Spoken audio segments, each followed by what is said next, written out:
हाँ जी, hello and welcome to all my dear students. क्या हाल चाल है आप लोगों के, कैसे हैं आप सब लोग। तो एक बार फिर से मैं आप सब लोगों का वेलकम करता हूं अर्जुना जेई 2024 बैच में। A very good evening to all of you. हाँ जी, नमस्कार। अगर ऑडियो और वीडियो क्लियर है, मेरी आवाज आप लोगों तक सही से सुनाई दे रही है तो फटाफट से थम्स अप कर दें।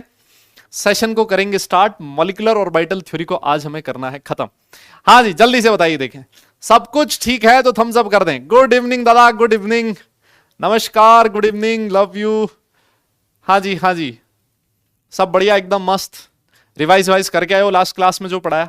बहुत सिंपल चीज पढ़ी लास्ट क्लास में, है ना। आज एमओटी मॉलिक्यूलर ऑर्बिटल थ्योरी हो जाएगी खत्म, ठीक है। और फिर उसके बाद हाइड्रोजन बॉन्डिंग भी हम लोग स्टार्ट कर देंगे। बताइए बताइए, सब बढ़िया हो?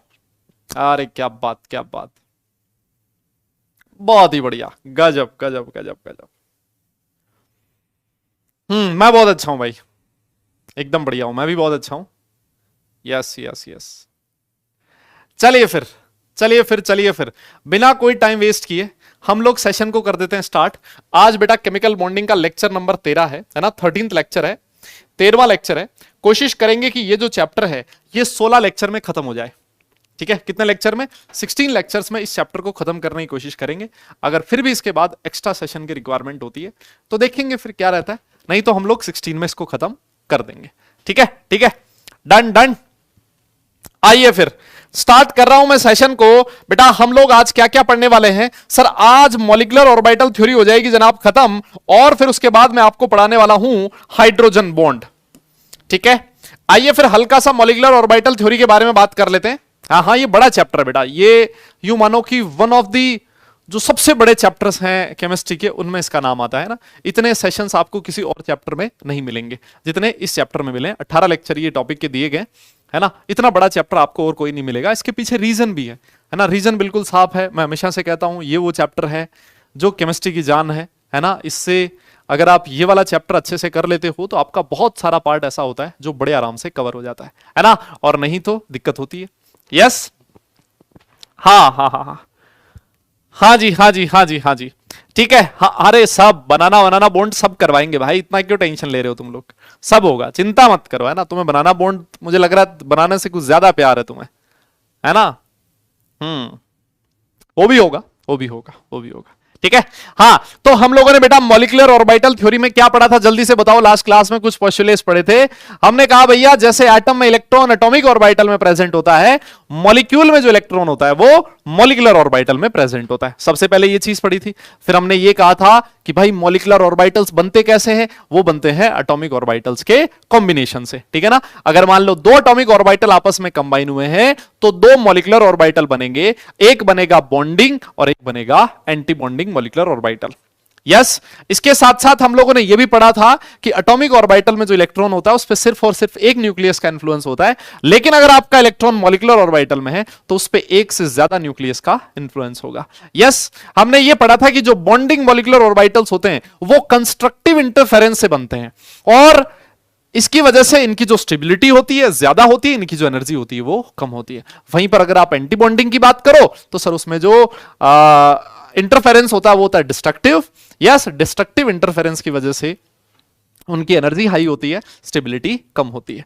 यस, फिर हम लोगों ने एनर्जी लेवल डायग्राम बनाना सीखा था। एनर्जी लेवल डायग्राम हम लोगों ने बनाए थे किस किस के लिए? जब नंबर ऑफ इलेक्ट्रॉन 14 या 14 से ज्यादा हो, सॉरी 14 या 14 से कम हो, और दूसरा जो केस था वो था 14 से ज्यादा हो, ठीक है ना। और ये जो सीक्वेंस था एनर्जी का, यही सीक्वेंस सबसे ज्यादा इंपॉर्टेंट था। क्लियर है? ये चीज बहुत जरूरी है, बहुत ही इंपॉर्टेंट है। सीक्वेंस ऑफ जो एनर्जी है, एटॉमिक ऑर्बिटल्स की एनर्जी का सीक्वेंस, अगर आपको वो पता है तो आज हम लोग जो भी पढ़ने वाले हैं सब कुछ आपको बहुत बढ़िया ढंग से समझ में आने वाला है, ठीक है। उसके अलावा हम लोगों ने कुछ फॉर्मूले भी लिखे थे, याद है आप लोगों को? बेटा हम लोगों ने फॉर्मूला भी लिखा था, अगर बॉन्ड ऑर्डर निकालना हो तो कैसे निकालेंगे? वो होता था sir NB minus Na/2। Yes, अगर मान लो आपका बॉन्ड ऑर्डर ग्रेटर देन 0 है, इसका मतलब मॉलिक्यूल जो है वो एग्जिस्ट करता है। अरे बोलो, बताया था ये चीज, मॉलिक्यूल एग्जिस्ट करेगा, है ना। अगर मान लो एटलीस्ट वन अनपेड इलेक्ट्रॉन है तो सर वो होता था आपका पैरामैग्नेटिक, और अगर कोई अनपेड इलेक्ट्रॉन नहीं है तो इसका मतलब वो होगा डायमैग्नेटिक। बता दिया था ना आप लोगों को? अरे बोलो, यस यस यस, यहां तक पढ़ के आयो दादा? ठीक है। अच्छा, एक छोटी सी चीज आज और लिखनी थी, है ना, जो हम लोगों ने लास्ट क्लास में नहीं लिखा था। देखो एक छोटी सी चीज और होती है, ऐसा लिखा होता है कई जगह होमो, क्या लिखा होता है, होमो, और एक लिखा होता है ल्यूमो। होमो और ल्यूमो, होमो और ल्यूमो, ये क्या होता है होमो और ल्यूमो, मैं आपको बता देता हूं। देखो, होमो का मतलब होता है highest occupied, highest occupied molecular orbital. देखो, हाईएस्ट ऑक्यूपाइड मॉलिक्यूलर ऑर्बिटल, ठीक है, दैट इज होमो। ठीक है, ऐसा मॉलिक्यूलर ऑर्बिटल जिसमें सबसे लास्ट में इलेक्ट्रॉन भरा गया, हाईएस्ट ऑक्यूपाइड मॉलिक्यूलर ऑर्बिटल। और ल्यूमो होता है बेटा lowest unoccupied, lowest unoccupied, lowest unoccupied molecular orbital. ठीक है, lowest unoccupied molecular orbital, molecular orbital, ठीक है ना, वो लोवेस्ट मॉलिक्यूलर ऑर्बिटल जिसमें इलेक्ट्रॉन प्रेजेंट नहीं है। हाँ, अबे मोमोज नहीं, होमो और ल्यूमो, है ना, होमो और ल्यूमो, ठीक है ना, ये दो चीज है, ये इनकी शॉर्ट फॉर्म है, ये इनका यू मान सकते हो कि लॉन्ग फॉर्म है। इसका मतलब क्या, होमो बोले तो हाईएस्ट ऑक्यूपाइड मॉलिक्यूलर ऑर्बिटल, और ल्यूमो मतलब है लोवेस्ट अनऑक्यूपाइड मॉलिक्यूलर ऑर्बिटल। ठीक है, ये चीज एक बार लिख लो, फिर उसके बाद हम लोग पढ़ते हैं, आगे टॉपिक को बढ़ाते हैं। ठीक है जी, ठीक है जी, ठीक है जी, ठीक है, फटाफट बेटा नोट कर लो, हो जाए तो डन लिखना। अब है कौन सा, मोमोज, मोमोज के बड़े शौकीन लग रहे हैं लोग, हैं? ठीक है, ठीक है, ठीक है, हो गया, चलो जी आगे चलते हैं बेटा। तो आज देखो, सबसे पहले मैंने आपसे कहा, मैंने आपसे क्या कहा, मैंने आपसे कहा भाई तो H2 का मॉलिक्यूलर ऑर्बिटल डायग्राम बना दे, है ना, H2 का मॉलिक्यूलर ऑर्बिटल डायग्राम बना दे। मतलब H2 मॉलिक्यूल कैसे बनेगा, ये आपका पैरामैग्नेटिक होगा, डायमैग्नेटिक होगा, इसके बारे में सारी इंफॉर्मेशन आपको बताई है ना, वो आपको बतानी है, ठीक है ना, ये हमसे पूछा है। आइए फिर देख लेते हैं। तो बेटा सबसे पहले एक चीज नोटिस करो, H2 में हाइड्रोजन का जो इलेक्ट्रॉनिक कॉन्फ़िगरेशन होता है वो क्या होता है, 1s1 होता है, मानते हो इस बात को, यस। तो इसका मतलब आपके पास दो एटॉमिक ऑर्बिटल है, 1s एक हाइड्रोजन का और दूसरे हाइड्रोजन का 1s, इसमें भी एक इलेक्ट्रॉन है और इसमें भी एक इलेक्ट्रॉन है। बोलो, ये जब दो एटॉमिक ऑर्बिटल आपस में कंबाइन होंगे तो बेटा एक बनेगा सिग्मा 1s और एक बनेगा सिग्मा स्टार 1s। अरे बोलो ना। अब अगर दो इलेक्ट्रॉन है, आपको दो इलेक्ट्रॉन मॉलिक्यूलर ऑर्बिटल में फिल करने हैं, तो बताइए जल्दी से वो दोनों इलेक्ट्रॉन किस में फिल होंगे। सर ऑब्वियस सी बात है, ऑफबो प्रिंसिपल जो ये कहता है जिसकी एनर्जी कम होगी उसमें इलेक्ट्रॉन पहले जाएगा, हाँ ना बोलो दादा, ठीक है क्या ये बात। अब देखो, तो अगर आपसे इलेक्ट्रॉनिक कॉन्फ़िगरेशन पूछे H2 का, है ना बेटा, हाइड्रोजन का इलेक्ट्रॉनिक कॉन्फ़िगरेशन तो आपने लिख दिया 1s1, अगर तुमसे H2 का इलेक्ट्रॉनिक कॉन्फ़िगरेशन पूछे तो आप बोलोगे 1s2, सिग्मा 1s2, जो सिग्मा 1s मॉलिक्यूलर ऑर्बिटल है उसमें कितने इलेक्ट्रॉन है, दो इलेक्ट्रॉन है, तो आप बोलोगे सर सिग्मा 1s2। ये किसका इलेक्ट्रॉनिक कॉन्फ़िगरेशन है बेटा, वो है H2 मॉलिक्यूल का।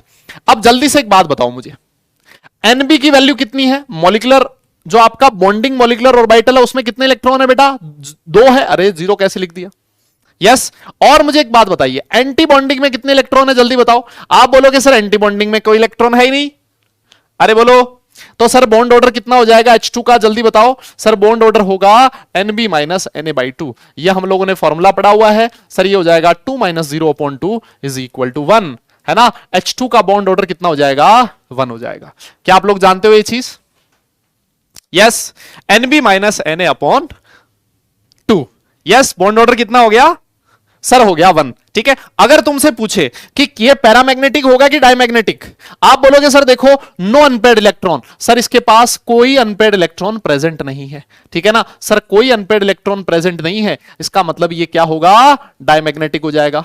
अरे हाँ ना बोले यार, यस, क्लियर है, आसान है।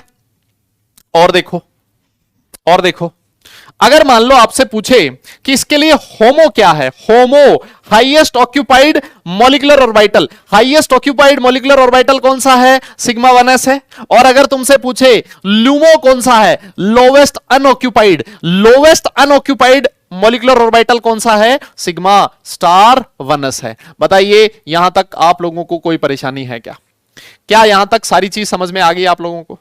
दादा हाँ ना बोलना पड़ेगा आप लोगों को, यस अरे बोलो, ठीक है क्या दादा? यहां तक कोई परेशानी? हाँ जी बेटा, नमस्कार नमस्कार सब लोगों को, जो भी लोग बहुत लेट जुड़े हैं, जिनकी नींद लेट उड़ी है, जो अभी अभी पैराशूट से उतरे हैं डायरेक्ट क्लास में, है ना, जो लोग कहीं मार्केट गए हुए थे, मम्मी पापा ने सब्जी लेने के लिए भेजा हुआ था, किसी ने कोई और काम करने के लिए भेजा था, जो लोग आ चुके हैं उन सब लोगों को मेरी तरफ से गुड इवनिंग, है ना। चलिए आगे बढ़िए बेटा। अगला आपसे कहा गया कि H2+ का बनाओ, H2+ का बताइए, इसके बारे में सारी इंफॉर्मेशन बताओ। तो देखो H2+ वापस से बहुत आसान सी चीज है।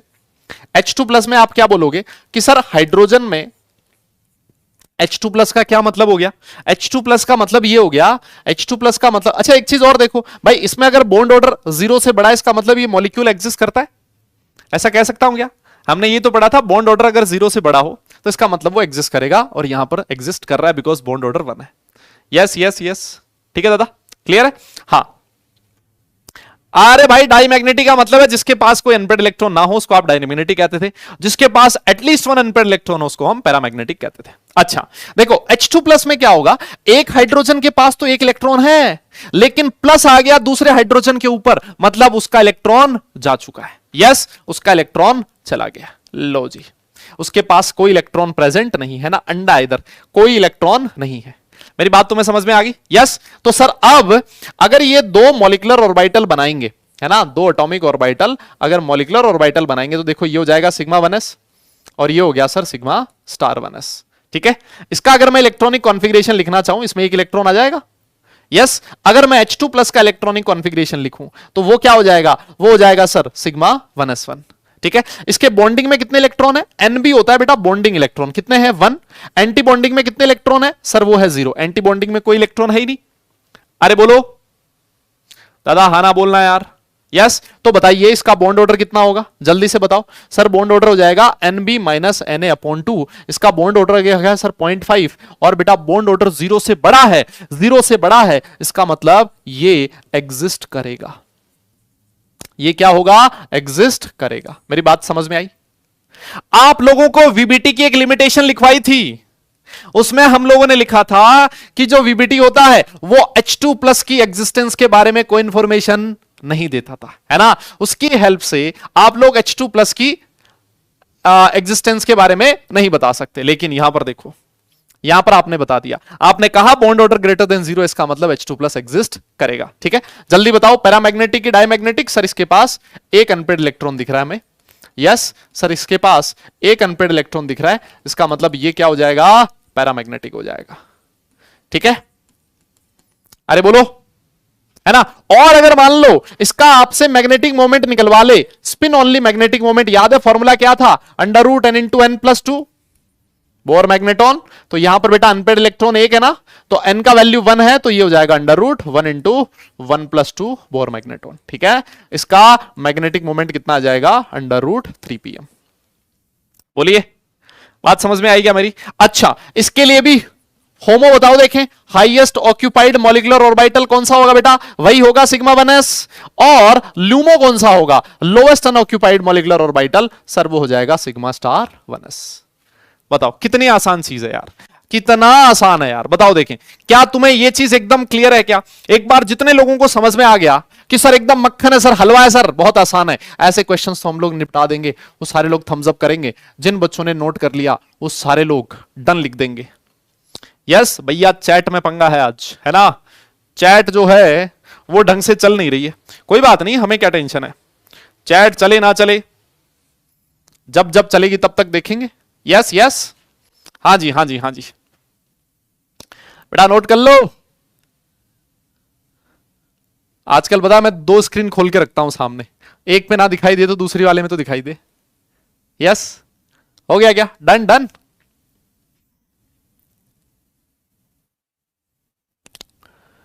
यस यस यस, पक्का हलवा है ना, हलवा भाई। जो लास्ट क्लास पढ़ के आया है ना, जो पिछली क्लास अच्छे से पढ़ के आया, रिवाइज करके आया, उसके लिए एकदम मक्खन है ना। और जो नहीं पढ़ के आया उसके लिए तो सब कुछ मुश्किल है ना, है ना। जो नहीं पढ़ के आया उसके लिए तो सब कुछ ही मुश्किल है ना। आइए, ये था बेटा H2+। अब मान लो आपसे पूछे, अब आपसे पूछे H2- के बारे में, क्या पूछे? H2 माइनस के बारे में। कि बताइए H2 माइनस के बारे में आपका क्या ख्याल है ना? H2 माइनस के बारे में आपका क्या ख्याल है? आपने कहा सर ख्याल हमारा नेक है। नेक कैसे है? कि सर H2 माइनस है, इसका मतलब एक जो हाइड्रोजन एटम है उसके 1s में एक इलेक्ट्रॉन है और दूसरे के पास 2 इलेक्ट्रॉन है। सर देखो सीधी सी बात ये है ना, सीधी सी बात ये। यस भाई, टोटल एक माइनस आ गया ना यार। हाइड्रोजन के पास एक ही इलेक्ट्रॉन होता है, माइनस आते ही मतलब एक एक्स्ट्रा इलेक्ट्रॉन आ गया, सिंपल। तो एक के पास कितने हो गए? 2 इलेक्ट्रॉन हो गए। ठीक है सर, आइए मॉलिक्यूलर ऑर्बिटल बनाइए। तो मॉलिक्यूलर ऑर्बिटल है जनाब, ये है सिग्मा 1s। बोलो अरे दादा बोलना यार, ये क्या है? Sigma star 1s। अब देख बता टोटल कितने इलेक्ट्रॉन फिल करने हैं तुझे? आपने कहा सर 1 और 2 3 इलेक्ट्रॉन। तो भैया 3 इलेक्ट्रॉन यहां तो फिल नहीं कर सकते, यहां तो 2 ही आ सकते हैं, तीसरा इलेक्ट्रॉन यहां जाएगा। ओ तेरी, समझ में आई बात? तो सर अगर आपको H2 माइनस का इलेक्ट्रॉनिक कॉन्फ़िगरेशन लिखना है तो वो हो जाएगा सिग्मा 1s2 और सिग्मा स्टार, इसमें कितने जा रहे हैं? 1s1, sigma star 1s1। अब एक बात बताओ बेटा, बॉन्डिंग में कितने इलेक्ट्रॉन है? सर बॉन्डिंग मॉलिक्यूलर ऑर्बिटल में 2 इलेक्ट्रॉन है, एंटी बॉन्डिंग में 1 इलेक्ट्रॉन है। तो सर इसका जो बॉन्ड ऑर्डर आएगा वो हो जाएगा 2 - 1/2 इज इक्वल टू 0.5। बताइए कोई परेशानी यहां तक?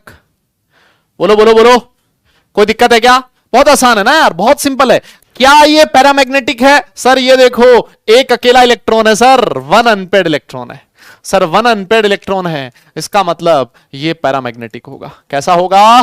पैरामैग्नेटिक होगा। मेरी बात तुम्हें समझ में आ गई? यस। और अगर आप इसका मैग्नेटिक मोमेंट निकालना चाहो तो वो भी कितना आ जाएगा? √3 bm हो जाएगा। जल्दी से बताइए कोई परेशानी है आप लोगों को? हैं जी?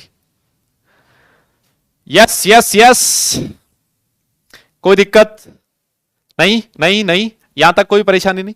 अब देखो ये तीनों हम लोगों ने बना लिया। एक क्वेश्चन पूछा जाता है, बहुत ही फेमस क्वेश्चन है, बहुत ही फेमस क्वेश्चन है। देखो एक चीज और बताओ दादा, एक चीज बताओ, क्या आप ऐसे लिख सकते हो क्या कि बेटा बॉन्ड एनर्जी, बॉन्ड ऑर्डर जितना ज्यादा होगा, क्या आप ऐसे लिख सकते हो क्या? Bond order is directly proportional to bond energy. Yes, जल्दी बताइए, क्या आप ऐसे लिख सकते हो कि जो बॉन्ड ऑर्डर होता है वो बॉन्ड एनर्जी के डायरेक्टली प्रोपोर्शनल है? अरे बोलो ना, लिख सकते हो क्या? लिख सकते हो ना भाई। देखो ना, जितना ज्यादा बॉन्ड ऑर्डर होगा इसका मतलब उतना ही ज्यादा, जैसे मान लो बॉन्ड ऑर्डर 1 है, कम एनर्जी देनी पड़ेगी तोड़ने के लिए। बॉन्ड ऑर्डर 2 आ गया सर, मॉलिक्यूल में एक से ज्यादा बॉन्ड प्रेजेंट, तो ऑब्वियस ही बात है उस बॉन्ड को तोड़ने के लिए ज्यादा एनर्जी देनी पड़ेगी। And it is also inversely proportional to bond length. ऐसा भी लिख सकते हो। ये सारी चीज हम लोग पहले से पढ़ के आए है ना, इतने समझदार तो हम हैं, ये सारी चीज तो हम लोगों ने पहले ही पढ़ी है। अरे बोलो ना, ये चीज तो मैं पढ़ा चुका हूं पहले ही। ठीक है, तो अब अगर मान लो आपसे क्वेश्चन पूछ लिया जाए, एक क्वेश्चन आपसे पूछ लिया, क्या क्वेश्चन पूछा है कि बताओ order of stability, order of stability किस किस में? H2, H2 प्लस और H2 माइनस, है ना। ये आपसे क्वेश्चन पूछा है कि बताइए इनमें से, इनमें स्टेबिलिटी का ऑर्डर क्या होगा? ठीक है, इनमें स्टेबिलिटी का ऑर्डर क्या होगा? कौन सी स्पीसीज ज्यादा स्टेबल है? तो आप बोलोगे सर देखो सीधी सी बात है, स्टेबिलिटी की अगर आप बात कर रहे हो ना तो सीधा लिख दो stability is directly proportional to bond order. ए भाई हाँ ना बोलना है यार, मैं लिख सकता हूं ना ऐसा, अगर बॉन्ड ऑर्डर ज्यादा है इसका मतलब वो मॉलिक्यूल ज्यादा स्टेबल है। Yes yes yes, clear. अब देखो आपने कहा सर H2 जो है ना इसका बॉन्ड ऑर्डर तो है 1, अभी हम लोगों ने कैलकुलेट कर लिया था। सर जो H2 प्लस है उसका बॉन्ड ऑर्डर भी हमने कैलकुलेट कर लिया, सर ये आ रहा 0.5, और H2 माइनस इसका बॉन्ड ऑर्डर भी कैलकुलेट कर लिया, वो आ रहा 0.5। यहां से एक चीज तो सीधी सीधी समझ में आ रही है, एक चीज तो मुझे सीधी सीधी समझ में आ रही है कि सबसे ज्यादा स्टेबल कौन होगा? H2 होगा, है ना, है ना, है ना, ऐसे कह सकते हो। अब दिक्कत ये आती है, दिक्कत ये आती है, दिक्कत ये आती है कि H2 प्लस और H2 माइनस जब दोनों का बॉन्ड ऑर्डर सेम है तब कैसे पता लगाएं, तब कैसे पता लगाएं कि कौन ज्यादा स्टेबल है? यस, आप दिक्कत को समझे है भाई? अरे परेशानी को समझे आप? यस। तो अब अगर दोनों का बॉन्ड ऑर्डर सेम हो तो एक चीज नोटिस करो, एक चीज नोटिस करो कि जो H2 माइनस है उसके एंटी बॉन्डिंग में एक इलेक्ट्रॉन है, और जो आपका H2 प्लस है बेटा उसके एंटी बॉन्डिंग में कोई इलेक्ट्रॉन प्रेजेंट नहीं है। दादा बोलो, अरे जल्दी बोलो ना यार, जल्दी बोलो जल्दी बोलो। जो H2 प्लस है उसके एंटी बॉन्डिंग में कोई इलेक्ट्रॉन प्रेजेंट नहीं है, और जो H2 माइनस है, जो H2 माइनस है उसके एंटी बॉन्डिंग में एक इलेक्ट्रॉन प्रेजेंट है। तो अब कैसे पता लगेगा, सब कैसे पता लगेगा? देखो मैंने आप लोगों को एक चीज बताई थी कि एंटी बॉन्डिंग में अगर इलेक्ट्रॉन जा रहा है इसका मतलब वो स्टेबिलिटी को बढ़ा रहा, नहीं एंटी बॉन्डिंग में जा रहा तो स्टेबिलिटी को डिक्रीज कर रहा है ना। तो जब बॉन्ड ऑर्डर सेम हो जाए, याद रखना बे अच्छे से, जब बॉन्ड ऑर्डर सेम हो जाए, जब बॉन्ड ऑर्डर सेम हो जाए तो आपको चेक करना है कि किसके एंटी बॉन्डिंग में कम इलेक्ट्रॉन है। जिसके एंटी बॉन्डिंग में कम इलेक्ट्रॉन प्रेजेंट होंगे वही ज्यादा स्टेबल होगा, क्योंकि एंटी बॉन्डिंग में इलेक्ट्रॉन जाना मतलब एनर्जी को बढ़ाना, स्टेबिलिटी को डिक्रीज करना। मेरी बात तुम्हें समझ में आई? Yes yes yes yes. अरे दादा हाँ ना बोलना पड़ेगा, ठीक है। तो H2 सबसे ज्यादा स्टेबल होगा, फिर उसके बाद आएगा H2 प्लस, और फिर उसके बाद आएगा H2 माइनस। ये आपका फाइनल ऑर्डर बनेगा स्टेबिलिटी का। यस दादा समझ में आई? क्या ये बात सही है ना, है ना, है ना, है ना? तो आप ये चीज ध्यान रखो, सबसे पहले तो बॉन्ड ऑर्डर देखना है, और जब बॉन्ड ऑर्डर सेम हो, जब बॉन्ड ऑर्डर सेम हो तो क्या चेक करना है? बॉन्ड ऑर्डर सेम हो तो जिसके जिसके एंटी बॉन्डिंग मॉलिक्यूलर ऑर्बिटल में कम इलेक्ट्रॉन, कम इलेक्ट्रॉन उसकी स्टेबिलिटी ज्यादा, ठीक है, उसकी स्टेबिलिटी ज्यादा होगी। बोलो बोलो बोलो, ये बात मैं सही कह रहा हूं क्या? क्या ये बात मैं सही कह रहा हूं? यस। अबे क्या क्या गलत है भाई, क्या गलत है? बॉन्ड ऑर्डर जो है वो डायरेक्टली प्रोपोर्शनल है बॉन्ड एनर्जी के, बॉन्ड एनर्जी जो है बॉन्ड लेंथ के इनवर्सली प्रोपोर्शनल है, stability of molecule is directly proportional to bond order. दिक्कत क्या है? H2 का बॉन्ड ऑर्डर 1 था, H2 प्लस का 0.5, H2 माइनस का भी 0.5। क्या गलत क्या है? क्या गलत है? हाँ अबे क्या गलत है? बोलोगे भी क्या? इनवर्सली? अच्छा स्टेबिलिटी इनवर्सली प्रोपोर्शनल लिखू बॉन्ड ऑर्डर के, है भाई? स्टेबिलिटी जो है वो इनवर्सली प्रोपोर्शनल लिखू बॉन्ड ऑर्डर के? क्या भांग वांग खा के आए हो? कोई गलत चीज का सेवन कर लिया है क्या? हैं जी? कोई कोई गलत चीज खा ली हो भाई? Yes yes. हाँ हाँ, और क्या? लिखो लिखो, नोट करो इसको, नोट करो, और नोट हो जाए तो डन लिख देना, फिर आगे चलेंगे। हाँ नोट कर लो भाई, और अगर नोट हो जाए तो डन लिख देना, फिर आगे चलेंगे। लगता है जिन लोगों को stability inversely proportional to bond order है उनको बड़ा धक्का लगा है ना? कुछ बड़ा धोखा खाया उन्होंने अपने जीवन में, रिसेंटली कुछ बहुत बड़ा हुआ है उनके साथ, गलत हुआ कुछ उनके साथ, और मेरी संवेदनाएं उन बच्चों के साथ, उन सब के साथ है भाई। अगर किसी के साथ कुछ कुछ गलत हुआ है, कुछ धोखा मिला है उनको, है ना, तो मैं इतना ही कर सकता हूं, और तो कुछ कर नहीं सकता मैं।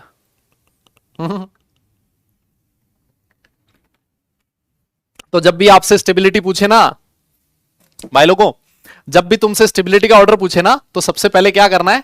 सबसे पहले आपको यही काम करना है कि आपको निकालना है क्या?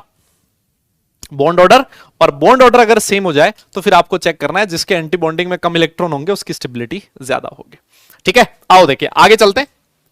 फिर उसके बाद जैसे मान लो आपसे क्वेश्चन पूछा है He2, है ना, कौन सा? He2 आपसे पूछा है, बताइए ये He2 एग्जिस्ट करेगा नहीं करेगा, करेगा तो कैसे करेगा, क्या होगा कैसे नहीं होगा, एक बार के लिए फटाफट से देख लेते हैं। बेटा He2 है, उसका इलेक्ट्रॉनिक कॉन्फ़िगरेशन क्या होता है? हीलियम का इलेक्ट्रॉनिक कॉन्फ़िगरेशन क्या होता है? सारी दुनिया जानती है 1s2 होता है। यस, तो हीलियम का जो एक एटम होगा उसके बेटा 1s में 2 इलेक्ट्रॉन है, और जो दूसरा है उसके भी 1s में 2 इलेक्ट्रॉन है। बोलो, जब ये 2 एटॉमिक ऑर्बिटल आपस में कंबाइन होंगे तो एक बनेगा सिग्मा 1s और दूसरा बनेगा सिग्मा स्टार 1s। बोलो, टोटल कितने इलेक्ट्रॉन फिल करने हैं? 2 और 2 4। तो सर 2 यहां फिल कर दो और 2 यहां फिल कर दो। तो सर इलेक्ट्रॉनिक कॉन्फ़िगरेशन क्या बन गया? जल्दी बोलो। सिग्मा 1s2 और सिग्मा स्टार 1s2। अब फटाफट से ये भी बता दो कि बॉन्डिंग में कितने इलेक्ट्रॉन है? बॉन्डिंग में इलेक्ट्रॉन है सर 2। एंटी बॉन्डिंग में कितने इलेक्ट्रॉन है? वो भी है सर 2। तो बॉन्ड ऑर्डर कितना आ जाएगा? सर बॉन्ड ऑर्डर आ गया 0।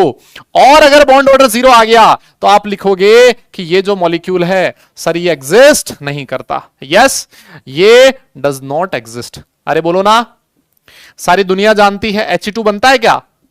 अरे भैया He2 बनता है क्या? हीलियम का मॉलिक्यूल एग्जिस्ट करता है क्या? अरे बोलो ना, बिल्कुल नहीं करता। सर ये एग्जिस्ट नहीं करता, ये हमें यहां से भी पता लग ही रहा है। क्लियर? आगे चले अब, बोलो बोलो, आगे चले। ठीक है सर।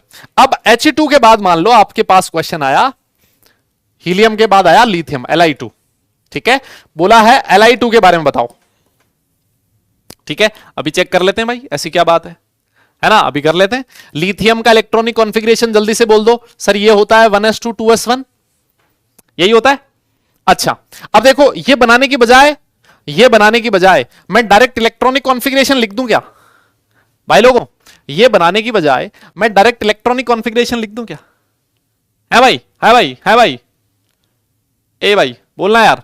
मतलब देखो हमने क्या लिखा था, नंबर ऑफ इलेक्ट्रॉन, जब नंबर ऑफ इलेक्ट्रॉन 14 से कम हो तो एनर्जी का जो ऑर्डर होता था वो सबसे पहले इलेक्ट्रॉन आता था सिग्मा 1s में, उसके बाद किस में जाता था? सिग्मा स्टार 1s में, फिर उसके बाद किस में जाता था? नहीं, ओ भाई साहब नो।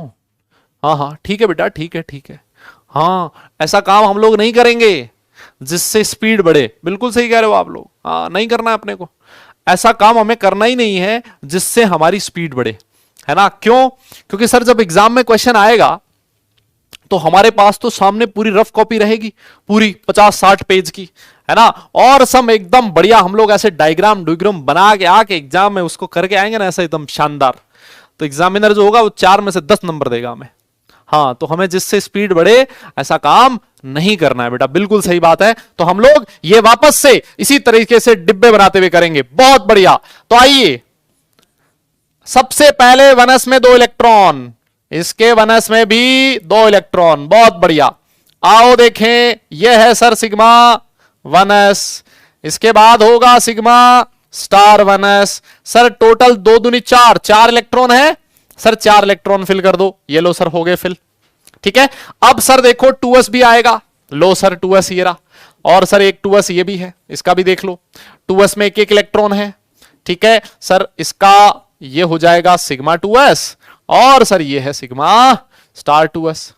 अरे देखो ना सर, सही है क्या? बिल्कुल। टोटल कितने इलेक्ट्रॉन फिल करने? सर 2 इलेक्ट्रॉन फिल करने। ये लो, हो गए 2 electron fill. Yes yes yes, बहुत बढ़िया। तो अब देखो इसका इलेक्ट्रॉनिक कॉन्फ़िगरेशन क्या हो जाएगा? Sigma 1s2, sigma star 1s2, sigma 2s2। ठीक है, अब जल्दी से बताओ बॉन्डिंग में कितने इलेक्ट्रॉन है? बॉन्डिंग में कितने इलेक्ट्रॉन है सर? देखो बॉन्डिंग में 2 और ये भी बॉन्डिंग में 2। सर बॉन्डिंग में टोटल इलेक्ट्रॉन है 4। अब बताओ एंटी बॉन्डिंग में कितने इलेक्ट्रॉन है? देखो एंटी बॉन्डिंग में 2 इलेक्ट्रॉन है। ठीक है सर, बॉन्ड ऑर्डर कितना हो जाएगा? जल्दी से बताइए। 4 माइनस, अबे यही काम करना है भाई, सब में यही काम करना है। बॉन्ड ऑर्डर कितना आ गया? 1 आ गया। बॉन्ड ऑर्डर 1 आ गया, इसका मतलब ये जो मॉलिक्यूल है ये एग्जिस्ट करता है। कोई अनपेड इलेक्ट्रॉन है क्या इसके पास? नहीं है सर, नो अनपेड इलेक्ट्रॉन। और अगर अनपेड इलेक्ट्रॉन नहीं है, दिख रहा है क्या कहीं? नहीं, इसका मतलब ये क्या होगा? डायमैग्नेटिक होगा। बोलो बोलो बोलो, ये कैसा हो जाएगा? डायमैग्नेटिक हो जाएगा। क्या मेरी बात समझ में आई? अरे बोलो ना यार। ठीक है, अगर ये डायमैग्नेटिक है, और देखो इसके लिए होमो क्या है? Highest occupied molecular orbital. Highest occupied molecular orbital कौन सा है बेटा? सिग्मा 2s है। और अगर मान लो लिखना हो लूमो, लूमो, तो लोवेस्ट अनऑक्यूपाइड मॉलिक्यूलर ऑर्बिटल कौन सा है? सिग्मा स्टार 2s है। Yes, lowest unoccupied molecular orbital कौन सा है? सिग्मा स्टार 2s है। क्या मेरी बात समझ में आ गई? Yes yes. अब एक चीज और देखो, मान लो ये क्वेश्चन ऐसा होता, तुमसे ये पूछ लेता Li2+ का बताओ, है ना? ऐसे पूछ लेता मान लो Li2+। Li2+ का मतलब समझते हो? एक इलेक्ट्रॉन उड़ा दिया। आपने क्या किया? बेटा Li2+ का मतलब एक इलेक्ट्रॉन हटा दिया। अब खुद सोच के देखो, वो जो इलेक्ट्रॉन है कहां से हटेगा? इलेक्ट्रॉन जब हटता है तो जहां एनर्जी सबसे ज्यादा होती है वहां से हटता है। क्या मैं सही कह रहा हूं क्या? अरे बोलो बोलो, क्या मैं सही कह रहा हूं? इलेक्ट्रॉन कहां से हटेगा? यहां से हटेगा, सिग्मा 2s से हटेगा। तो Li2+ का मैं डायरेक्ट इलेक्ट्रॉनिक कॉन्फ़िगरेशन लिख रहा हूं। देखो नीचे तो कोई फर्क नहीं पड़ेगा, sigma 1s2 sigma star 1s2, लेकिन सर सिग्मा 2s में एक इलेक्ट्रॉन रह जाएगा। मेरी बात समझ में आई?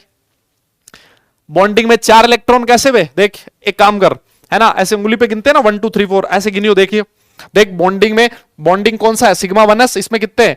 1 2, गिन लियो 1 2। और देख ये तो एंटी बॉन्डिंग आ गया, ये है वापस बॉन्डिंग, इसमें भी कितने इलेक्ट्रॉन है? 2। तो देख 2 में 2 जोड़, 3 और 1 4, 2 में 2 जोड़ेगा ना 4 मिलेंगे। देख यही मैंने 4 लिखा है, देखिए रहा, ठीक है। और एंटी बॉन्डिंग देखिए रहा, इसको गिनना अच्छे से, 1 और 1 2 2 हो जाएंगे, ठीक है। एंटी बॉन्डिंग में 2 इलेक्ट्रॉन है। क्लियर? अरे बोलो, समझ में आ गई बात? दादा आना बोलना यार, ठीक है ठीक है ठीक है, बहुत बढ़िया। अब देख अगर तूने ऐसा लिखा ना, देख यहां से भी डायरेक्ट पता लग जाएगा तुझे, ये बॉन्डिंग है, ये बॉन्डिंग है। एंटी बॉन्डिंग का पता कैसे लगता है? सर उस पे स्टार लगा होता है ना, जिस पे स्टार नहीं लगा वो बॉन्डिंग है ना, जिस पे स्टार लगा वो एंटी बॉन्डिंग है। तो देख बॉन्डिंग में कितने इलेक्ट्रॉन है? सर बॉन्डिंग में है, ये देखो सर 2 और 1 3 इलेक्ट्रॉन है सर, है ना। सर बॉन्डिंग में 3 इलेक्ट्रॉन है और सर एंटी बॉन्डिंग में 2 इलेक्ट्रॉन है, देखो ये रहे। तो सर इसका जो बॉन्ड ऑर्डर मिलेगा ना, है ना, इसका जो बॉन्ड ऑर्डर मिलेगा वो हो जाएगा 3 - 2 डिवाइडेड बाय 2, ठीक है ना। सर बॉन्ड ऑर्डर 0.5 मिलेगा। इसका मतलब ये है कि ये जो मॉलिक्यूल है ये भी एग्जिस्ट करता है। और जब एक इलेक्ट्रॉन चला गया, देखो यहां से एक इलेक्ट्रॉन हटा दोगे तो सर इसके पास एक अनपेयर्ड इलेक्ट्रॉन रहेगा। बोलो, इसके पास एक अनपेयर्ड इलेक्ट्रॉन रहेगा, और एक अनपेयर्ड इलेक्ट्रॉन है, इसका मतलब ये क्या हो जाएगा? पैरा मैग्नेटिक हो जाएगा। क्या आपको मेरी बात समझ में आई? बोलो बोलो बोलो, क्या आपको मेरी बात समझ में आई? क्लियर है क्या? यस यस यस, है ना, है ना। तो देखो आसान क्या होता है ना, जब आप ये डिब्बा डुब्बा बनाते हो ना, इसमें आपका टाइम लग जाता है ना। मैं तो ऐसे बना के सिखा दूंगा, है ना, तुम्हें मजा भी आ जाएगा, है ना, लेकिन ये टाइम ज्यादा लेगा आपका। तो इसकी बजाय ना आप जो एनर्जी का ऑर्डर है ना वो ध्यान में रखो, और उस एनर्जी के ऑर्डर को डायरेक्ट करने की कोशिश करो, उसको डायरेक्ट लिखने की कोशिश करो, ठीक है ठीक है। मेरी बात समझ में आई? यस यस यस, अरे बोलो बोलो बोलो। अरे होमो ल्यूमो सेम ही रहेगा भाई, तुम पता नहीं इसके पीछे क्यों पड़े हो। वो सबसे आसान काम होता है उसके पीछे पड़े रहते हो, होमो ल्यूमो लिखते रहते हो। होमो कौन सा होगा? यही रहेगा, हाईएस्ट ऑक्यूपाइड मॉलिक्यूलर ऑर्बिटल यही रहेगा, लोएस्ट अनऑक्यूपाइड मॉलिक्यूलर ऑर्बिटल भी यही रहेगा। हाँ, होमो ल्यूमो होमो ल्यूमो। अबे वो देख सकते हो ना, सबसे ऊपर वाला जिसमें इलेक्ट्रॉन गया है वो होगा होमो, और सबसे नीचे वाला जिसमें इलेक्ट्रॉन नहीं गया वो होगा ल्यूमो। अब उसके पीछे पड़े रहो, sir HOMO LUMO, sir HOMO LUMO. अबे ये क्या है भाई? है हाँ, हद हद है मतलब। आओ आओ आगे चलते हैं, है ना, आगे चलते हैं बेटा। हाँ हाँ आगे चलते हैं।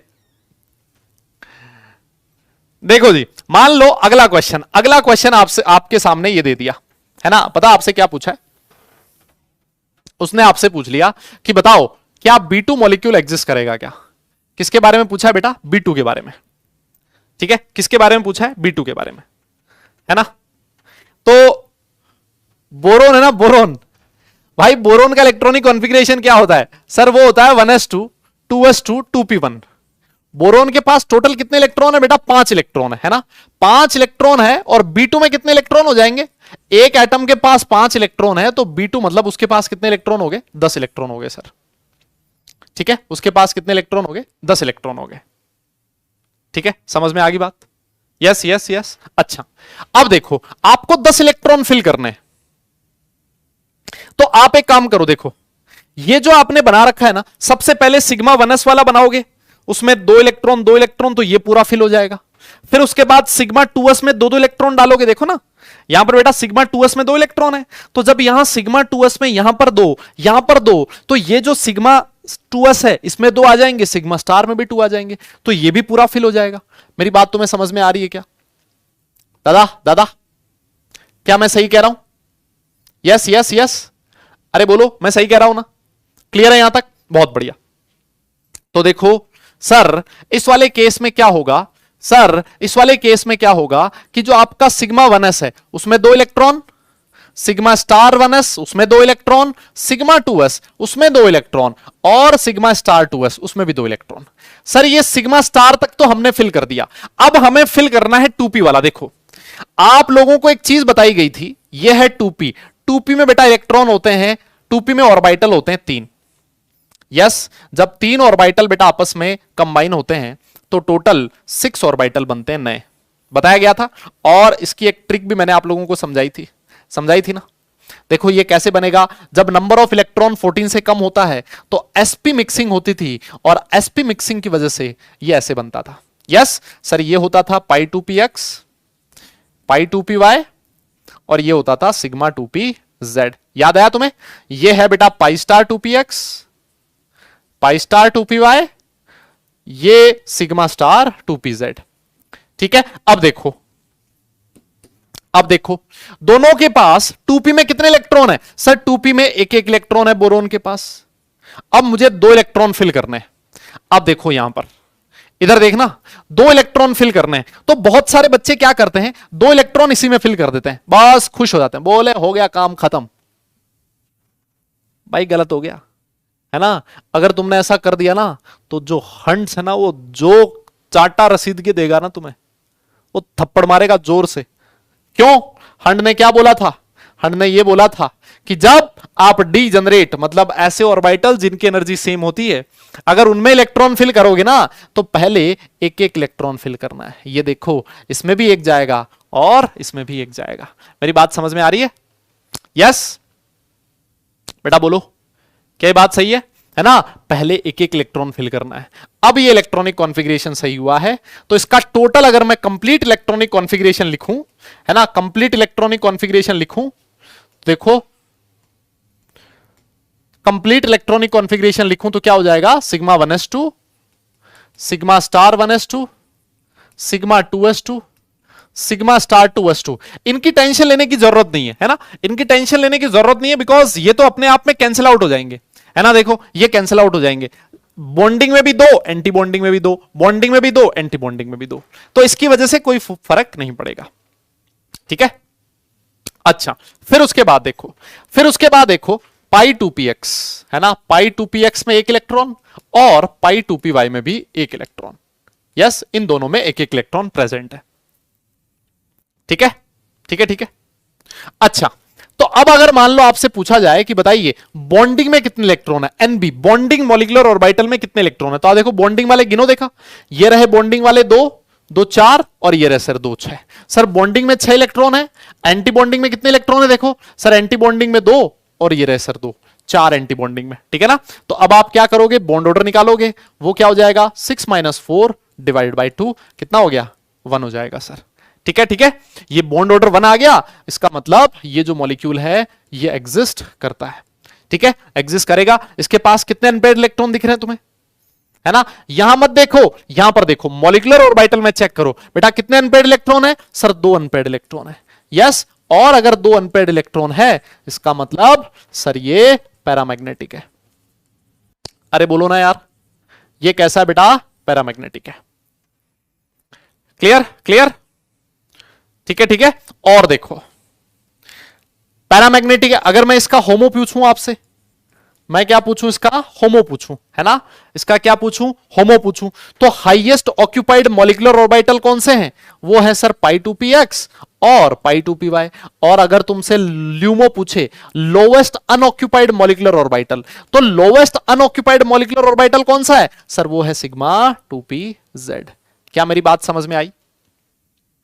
यस यस यस, क्या मेरी बात तुम्हें समझ में आ गई, है ना बेटा? डायग्राम बिल्कुल सही है, जब नंबर ऑफ इलेक्ट्रॉन 14 या 14 से कम होता है तो यही डायग्राम बनता है। ठीक है ना, जब नंबर ऑफ इलेक्ट्रॉन 14 से ज्यादा होगा तब उल्टा डायग्राम बनेगा, तब इस केस में उल्टा बनेगा।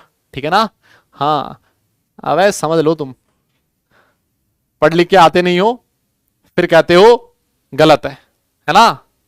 हाँ कोई बात नहीं बेटा, गलत है तो अब यही है जो है ना, यही है। समझ में आई बात? अरे बोलो, यस यस यस, क्लियर है? नोट किया आप लोगों ने?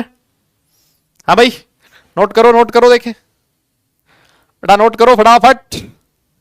नोट करो फटाफट, नोट करो। हाँ ये पैराशूट वाले हैं, ये पैराशूट वाले हैं भाई, पैराशूट वाले हैं, है ना। Yes yes yes. और अगर नोट हो जाए तो डन लिख देना, नोट हो जाए तो डन लिख देना, फिर आगे चलेंगे। डन बेटा। पहले शॉर्ट ट्रिक नहीं बताऊंगा, अभी शॉर्ट ट्रिक भी आएगी, है ना, थोड़ी देर में आएगी शॉर्ट ट्रिक भी, चिंता मत करो, अभी शॉर्ट ट्रिक भी आएगी, थोड़ी देर में आएगी लेकिन। यस आइए, आइए अब आगे चलते हैं, आइए अब आगे चलते हैं। एक और एग्जांपल देता हूं मैं आपको। अब देखो, मान लो आपसे क्वेश्चन पूछा है N2 का, ठीक है ना, N2। बेटा N2 में नंबर ऑफ इलेक्ट्रॉन्स कितने होंगे? N2 में नंबर ऑफ इलेक्ट्रॉन्स होंगे सर 14, है ना। जब नंबर ऑफ इलेक्ट्रॉन 14 होंगे तो वही डायग्राम बनेगा जो अभी हम लोगों ने बनाया है, ठीक है। आप लिखोगे सर नाइट्रोजन का इलेक्ट्रॉनिक कॉन्फ़िगरेशन क्या होता है? 1s2, 2s2 और 2p3। यस, है ना। तो देखो ये 1s और 2s ये तो बनाने की जरूरत नहीं है ना बेटा। अरे भाई 1s और 2s तो बनाने की जरूरत नहीं है ना, क्योंकि ये तो पूरे पूरे फिल रहेंगे। सिग्मा 1s में भी दो, सिग्मा स्टार 1s में भी दो, सिग्मा 2s में भी दो, सिग्मा स्टार 2s में भी दो। ये हम लोग लास्ट में लिख लेंगे, ठीक है ना। तो हम लोग सिर्फ और सिर्फ क्या बनाएंगे? 2p बनाएंगे। सिर्फ और सिर्फ क्या बनाएंगे? 2p बनाएंगे। देखो जी, सिर्फ और सिर्फ क्या बनाएंगे? 2p बनाएंगे, ठीक है ना। देखो बनाओ, देखे 2p, इसको अच्छे से समझना बेटा, ये बहुत काम की चीज है ना। इसके 2p में कितने इलेक्ट्रॉन है? 3 इलेक्ट्रॉन है सर। और जो दूसरा नाइट्रोजन का एटम है उसके 2p में भी कितने इलेक्ट्रॉन है? 3 इलेक्ट्रॉन है, ठीक है ना। जब नंबर ऑफ इलेक्ट्रॉन 14 से कम होता है तो एनर्जी लेवल डायग्राम आपको याद होना चाहिए, है ना। जिसको याद है वो बड़े आराम से इस क्वेश्चन को सॉल्व कर देगा, और जिसको याद नहीं है ना, वो क्या करेगा? वो करेगा सर झिंगा लाला, है ना। क्या करेगा?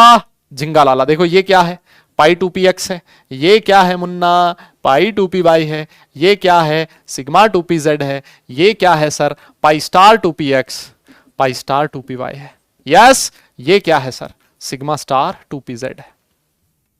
बताइए अब आपको टोटल कितने इलेक्ट्रॉन फिल करने? यस यस, टोटल कितने इलेक्ट्रॉन फिल करने हैं? देखो सर टोटल 3 और 3 6 इलेक्ट्रॉन फिल करने। तो पहला यहां, दूसरा यहां 2, तीसरा यहां 3, चौथा यहां 4, पांचवा यहां और छठा यहां। सर मजा आ गया, देख रहे हो, देख रहे हो। यस, 6 इलेक्ट्रॉन फिल हो गए। अब देखो, अब अगर मुझे इसका इलेक्ट्रॉनिक कॉन्फ़िगरेशन लिखना हो, मान लो, है ना, अगर मुझे इसका इलेक्ट्रॉनिक कॉन्फ़िगरेशन लिखना हो तो आपको कोई परेशानी आएगी क्या? आपको कोई परेशानी आएगी क्या? कैसे नहीं आएगी सर? देखो सिग्मा 1s में 2 इलेक्ट्रॉन आएंगे, सिग्मा स्टार 1s उसमें भी 2 आ जाएंगे, यहां तक तो सेम ही रहेगा। सिग्मा 2s में 2, सिग्मा स्टार 2s में भी 2, ठीक है सर। अब देखो सर, पाई 2px उसमें 2 और पाई 2py इसमें भी 2, ठीक है ना। दोनों की एनर्जी सेम है। फिर उसके बाद जाना है आपको सिग्मा 2pz, इसमें भी कितने? 2। क्लियर। अब मुझे एक बात बताओ आप, Nb और Na की वैल्यू कितनी होगी? जल्दी से कैलकुलेट करके बताओ, Nb और Na की वैल्यू कितनी होगी? जल्दी बोलो बेटा, जल्दी बोलो। Nb और Na की वैल्यू कितनी होगी? जल्दी से बताइए, जल्दी से बताइए बेटा, Nb और Na की वैल्यू कितनी होगी इस केस में?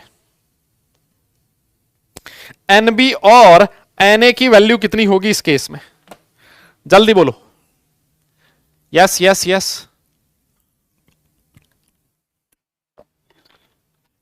कितना होगा? अरे गिन लो ना। बॉन्डिंग वाले कौन से होते हैं जिन पे स्टार नहीं लगा होता? देखो स्टार किस पे नहीं लगा? इस पे नहीं लगा 2, इस पे नहीं लगा 2 4, 6 2 8 और 2 10। सर 10 है बॉन्डिंग वाले, ठीक है ठीक है ठीक है। और एंटी बॉन्डिंग वाले जिन पे स्टार लगा है, देखो 2 और 2 4। सर एंटी बॉन्डिंग वाले हैं 4। खत्म खत्म खत्म भाई खत्म। तो बॉन्ड ऑर्डर कितना हो जाएगा? वो हो जाएगा सर 10 - 4/2 और बॉन्ड ऑर्डर हो गया 3, ठीक है। बॉन्ड ऑर्डर कितना हो गया बेटा? 3 हो जाएगा। क्लियर। क्या इसके पास कोई अनपेड इलेक्ट्रॉन दिख रहा है? सर नहीं, दूर दूर तक नहीं दिख रहा, नो अनपेड इलेक्ट्रॉन, ठीक है। अगर कोई अनपेड इलेक्ट्रॉन नहीं है इसका मतलब ये क्या होगा? डायमैग्नेटिक होगा। कैसा होगा? डायमैग्नेटिक होगा। क्लियर। और अगर डायमैग्नेटिक है, और देखो इसका होमो कौन सा होगा? होमो का मतलब होता है लास्ट वाला ऑर्बिटल जिसमें इलेक्ट्रॉन फिल हो रखा है, highest occupied molecular orbital, last वाला इलेक्ट्रॉन फिल हो रखा है, वो कौन सा है? सर सिग्मा 2pz है। और ल्यूमो बताओ, LUMO lowest unoccupied molecular orbital, lowest unoccupied, वो बताओ लोवेस्ट जिसमें इलेक्ट्रॉन नहीं फिल हो रखा है, वो ये वाले हैं। लोवेस्ट जिसमें इलेक्ट्रॉन नहीं फिल हो रखा है वो ये वाले। बेटा सही बताओ, सही कह रहा हूं क्या मैं? सिग्मा स्टार 2px और सिग्मा स्टार 2py, ये क्या हो जाएगा इस केस में? क्या हो जाएगा बेटा? ल्यूमो हो जाएगा। बोलो बोलो, अरे बोलो बेटा, दादा बोलो, क्या ये बात सही है? क्या यहां तक कोई परेशानी? Yes yes. 6 कहां से आ गया? अरे 6 कहां लिखा है बेटा मैंने? है भाई? अरे 6 कहां लिखा है? देखो बॉन्डिंग वाले कौन से होते हैं जिन पे स्टार नहीं लगा होता? वो होते हैं बॉन्डिंग वाले। एंटी बॉन्डिंग वाले कौन से होते हैं जिन पे लगा होता है स्टार? देखो स्टार इस पे लगा है, इसमें 2 इलेक्ट्रॉन है, स्टार इस पे लगा है, इसमें 2 इलेक्ट्रॉन है, टोटल कितने हो गए? 4। एंटी बॉन्डिंग में 4 इलेक्ट्रॉन। और जिस पे स्टार नहीं लगा हुआ, देखो ये रहे 2, ये रहे 2, 2 2 4, ये रहे 2 6, और ये रहे 2 8, और ये रहे 2 10। जिस पे स्टार नहीं लगा हुआ वो बॉन्डिंग होता है, जिस पे स्टार लगा हुआ है वो एंटी बॉन्डिंग होता है। खत्म। 6 कहां है ना भाई? फॉर्मूला होता है bond order is equal to NB minus NA/2 is equal to 3। Yes yes, तो 6/2 हो जाएगा ना बेटा, 6/2 3 आ जाएगा। खत्म। है ना, है ना, है ना, है ना? Yes yes yes yes. Clear है, क्लियर है, क्लियर है। ठीक है क्या? समझ में आ गई क्या बात? हाँ। अब देखो बेटा, यहां तक आते आते चैप्टर में बहुत सारे कॉन्सेप्ट्स आ जाते हैं ना, इसीलिए कहता हूं मैं रोज पढ़ के आया करो, रोज रिवाइज करके आया करो, वही सबसे जरूरी है ना? नहीं तो ऐसे काम नहीं चलेगा, है ना? नहीं तो ऐसे लटकते रहोगे, फिर दिक्कत आएगी भाई, है ना? ठीक है, ठीक है। हाँ हाँ हाँ हाँ, clear clear clear clear. Yes yes yes, बहुत बढ़िया, है ना? ठीक है क्या यहां तक? अब जैसे मान लो आपसे कोई कहे, N2 प्लस, है ना? आपसे कोई कहे, मान लो मैं लिख देता हूं ऐसे, है ना? यहीं पर सारी चीज समझा देता हूं। देखो अगर कोई तुमसे कहे N2 प्लस, अगर कोई तुमसे कहे N2 प्लस, तो N2 प्लस का मतलब हो गया एक इलेक्ट्रॉन हटाना है। यस। अब बेटा अगर एक इलेक्ट्रॉन हटाना है, N2 ये था, N2 प्लस मतलब एक इलेक्ट्रॉन हटाना है, तो बताओ ये इलेक्ट्रॉन कहां से हटेगा? क्या यहां से हटेगा क्या? अरे बोलो ना यार, क्या वो इलेक्ट्रॉन यहां से हटेगा क्या? मतलब वो बॉन्डिंग में से इलेक्ट्रॉन हट रहा है। अगर बॉन्डिंग में से इलेक्ट्रॉन हट रहा है तो मैं ऐसे कह सकता हूं कि बॉन्डिंग में इलेक्ट्रॉन हो जाएंगे 9। यहां पे देखो 10 है ना, 9 हो जाएंगे। और अगर एंटी बॉन्डिंग की बात करें उसमें सेम रहेंगे। एंटी बॉन्डिंग में इलेक्ट्रॉन कितने रहेंगे? 4 रहेंगे। तो इस केस में इसका जब आप बॉन्ड ऑर्डर निकालोगे, यस इसका बॉन्ड ऑर्डर निकालोगे, वो हो जाएगा बेटा 9 - 4/2 और वो हो जाएगा 2.5। ठीक है, ठीक है, ठीक है, ठीक है, क्लियर? कोई दिक्कत नहीं है? है ना, है ना, है ना? ओके। और अगर मान लो कोई तुमसे कह दे N2 माइनस, अच्छा एक चीज और बताओ, ये N2 प्लस पैरामैग्नेटिक होगा कि डायमैग्नेटिक? आप बोलोगे सर इसमें से एक इलेक्ट्रॉन चला गया, एक इलेक्ट्रॉन चला गया, तो एक इलेक्ट्रॉन जाने के बाद सर इसके पास एक अनपेड इलेक्ट्रॉन रह जाएगा, है ना? सर इसके पास एक अनपेड इलेक्ट्रॉन रह जाएगा, एक अनपेड इलेक्ट्रॉन है, इसका मतलब ये क्या रह जाएगा? पैरामैग्नेटिक। ये क्या हो जाएगा बेटा? पैरामैग्नेटिक। ठीक है, ठीक है, ठीक है, ये क्या हो जाएगा? पैरामैग्नेटिक हो जाएगा। क्या मेरी बात समझ में आ गई आप लोगों को? ठीक है। अच्छा और चीज देखो, मान लो अगर तुमसे पूछ लेता N2 माइनस, क्या पूछ लेता? N2 minus. N2 माइनस मतलब एक इलेक्ट्रॉन ऐड कर दिया। अरे भाई एक इलेक्ट्रॉन ऐड करोगे तो किसमें ऐड होगा? वो देखो यहां आएगा, एंटी बॉन्डिंग में ऐड होगा। मैं कह सकता हूं ऐसा, N2 माइनस एक इलेक्ट्रॉन है, ऐड करना है, एक इलेक्ट्रॉन इसमें ऐड होगा, है ना? मतलब एंटी बॉन्डिंग में इलेक्ट्रॉन ऐड होगा। सर बॉन्डिंग में 10 ही रहेंगे, बॉन्डिंग में 10 ही रहेंगे सर, एंटी बॉन्डिंग में 5 इलेक्ट्रॉन हो जाएंगे। यस, और इसी वजह से इसका बॉन्ड ऑर्डर भी कितना हो जाएगा? 10 - 5 डिवाइडेड बाय 2। इसका बॉन्ड ऑर्डर भी 2.5 हो जाएगा। क्लियर है? और 2.5 है, और इसमें अगर एक इलेक्ट्रॉन चला गया तो सर आप बोलोगे ये हो जाएगा पैरामैग्नेटिक, है ना? ये हो जाएगा बेटा पैरामैग्नेटिक, क्योंकि इसके पास एक अनपेड इलेक्ट्रॉन प्रेजेंट है। क्या आप रिलेट कर पा रहे हो क्या? कितना आसान है यार, ये सारी चीजें बहुत आसान है ना, है ना? ये सारी चीजें बहुत सिंपल हैं, कोई मुश्किल नहीं है। ठीक है, हाँ ये सारी चीजें बहुत आसान है बेटा, अगर आप लोगों ने अच्छे से पढ़ा है तो। ठीक है, अब देखो अब देखो एक चीज जो कॉमन डाउट है, जो आप लोगों के दिमाग में आना चाहिए था, एक चीज जो आप लोगों के दिमाग में आना चाहिए था कि सर आप लोगों ने लास्ट क्लास में बोला था कि जब नंबर ऑफ इलेक्ट्रॉन 14 या 14 से कम होता है तो एसपी मिक्सिंग होती है, और एसपी मिक्सिंग की वजह से ये एनर्जी का सीक्वेंस बनता है। और अगर इलेक्ट्रॉन 14 से ज्यादा हो तो सर एसपी मिक्सिंग नहीं होती थी, और जब 14 से ज्यादा होता था तो डायग्राम उल्टा हो जाता था। आप लोग ये बोलोगे, है ना, ये चीज आपके दिमाग में आनी चाहिए थी, है ना। और अगर उल्टा हो जाता, हालांकि बॉन्ड ऑर्डर पे कोई फर्क नहीं पड़ता, बॉन्ड ऑर्डर तब भी यही रहता, लेकिन फिर भी आप लोगों को ये बोलना चाहिए था कि सर यहां पर इलेक्ट्रॉन 15 है, यहां पर इलेक्ट्रॉन 15 है, तो ये चीज ऑपोजिट होनी चाहिए थी, है ना, ये चीज ऑपोजिट होनी चाहिए थी। तो इस चीज को मैं क्लियर कर देता हूं, इस चीज को मैं क्लियर कर देता हूं कि एसपी मिक्सिंग नाइट्रोजन N2 में तो होगी ही, है ना, N2 में तो होगी ही, एंड इट्स चार्ज्ड स्पीसीज इसमें भी होगी। चार्ज्ड स्पीसीज का मतलब क्या हो गया, N2 प्लस में भी sp मिक्सिंग होगी और N2 माइनस में भी sp मिक्सिंग होगी।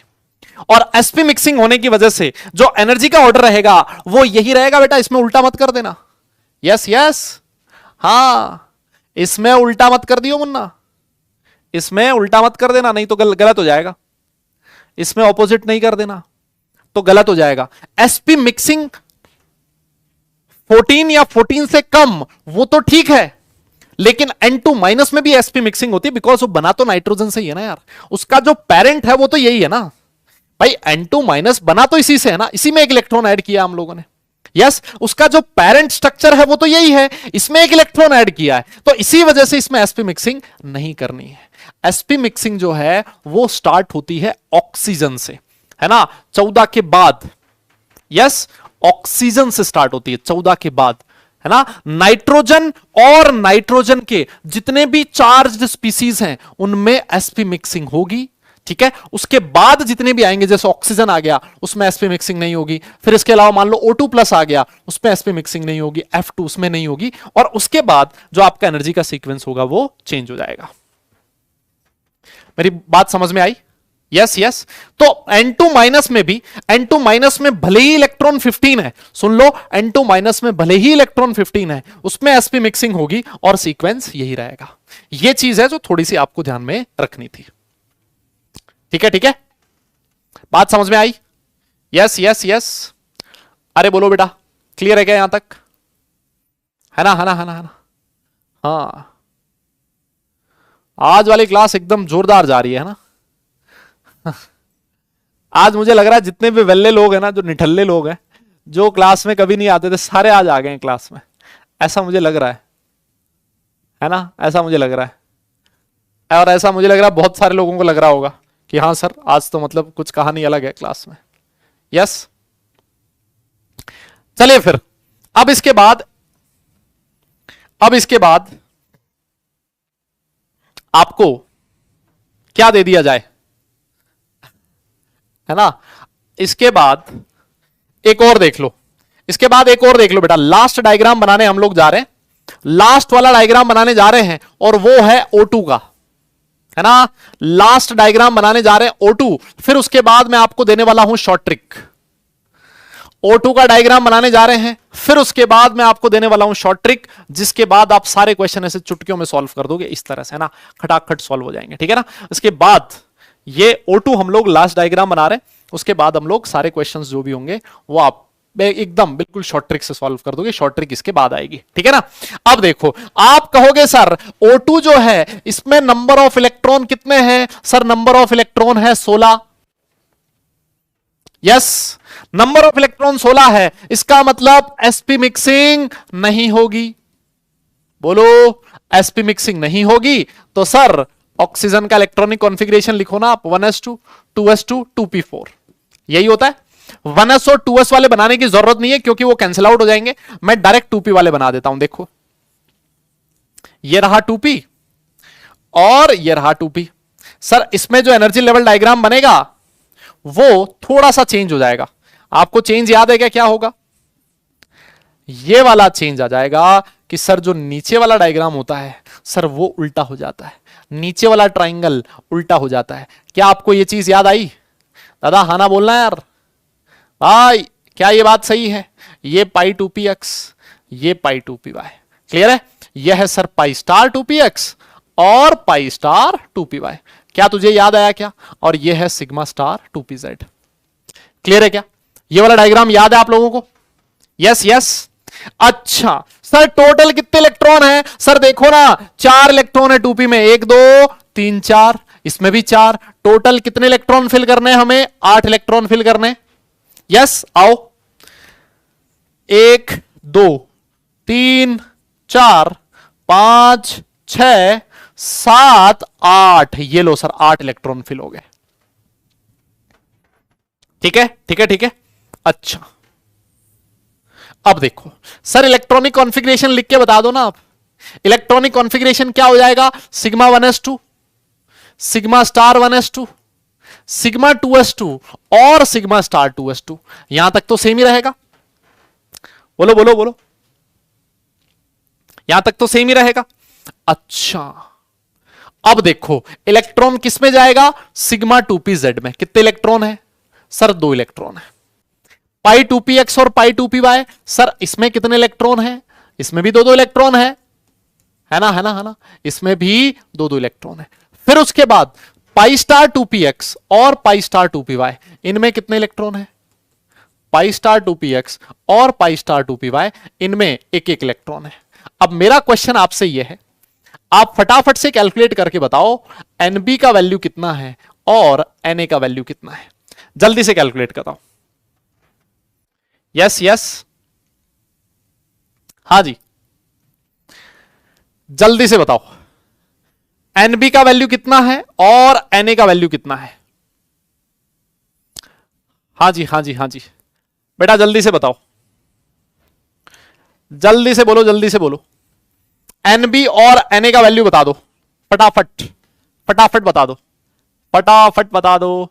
सर बॉन्डिंग में वो इलेक्ट्रॉन है जहां पर स्टार नहीं लगा हुआ, जहां पर स्टार नहीं लगा हुआ, देखो स्टार नहीं लगा हुआ तो 2 2 4 और सर ये 6 2 8 और 2 10। सर Nb है 10 और Na में गिन लो 2 2 4 5 और 6 6। सर यहां से आप बॉन्ड ऑर्डर निकाल लो, बॉन्ड ऑर्डर निकाल लो, वो आ जाएगा 10 - 6.2 और कितने हो जाएंगे? बॉन्ड ऑर्डर 2 आ जाएगा।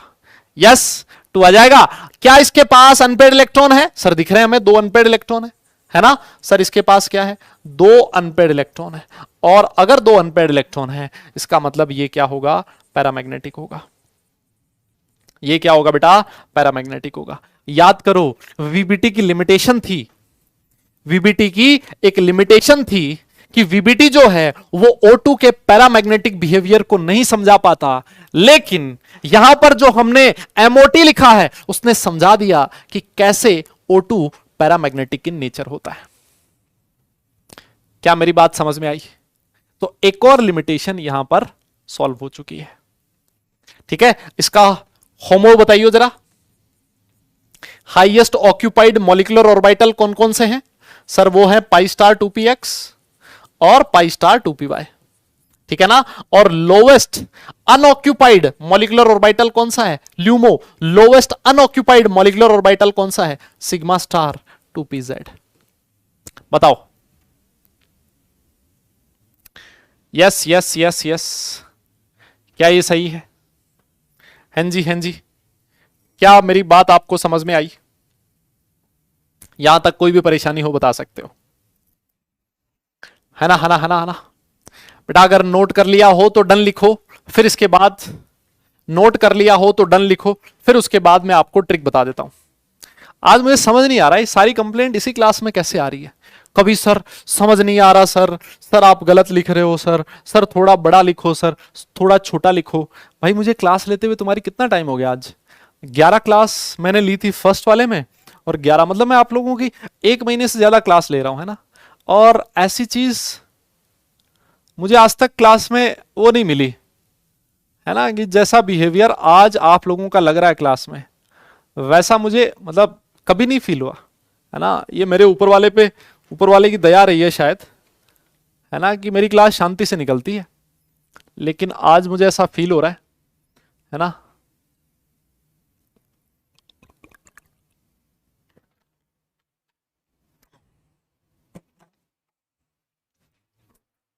हो गया?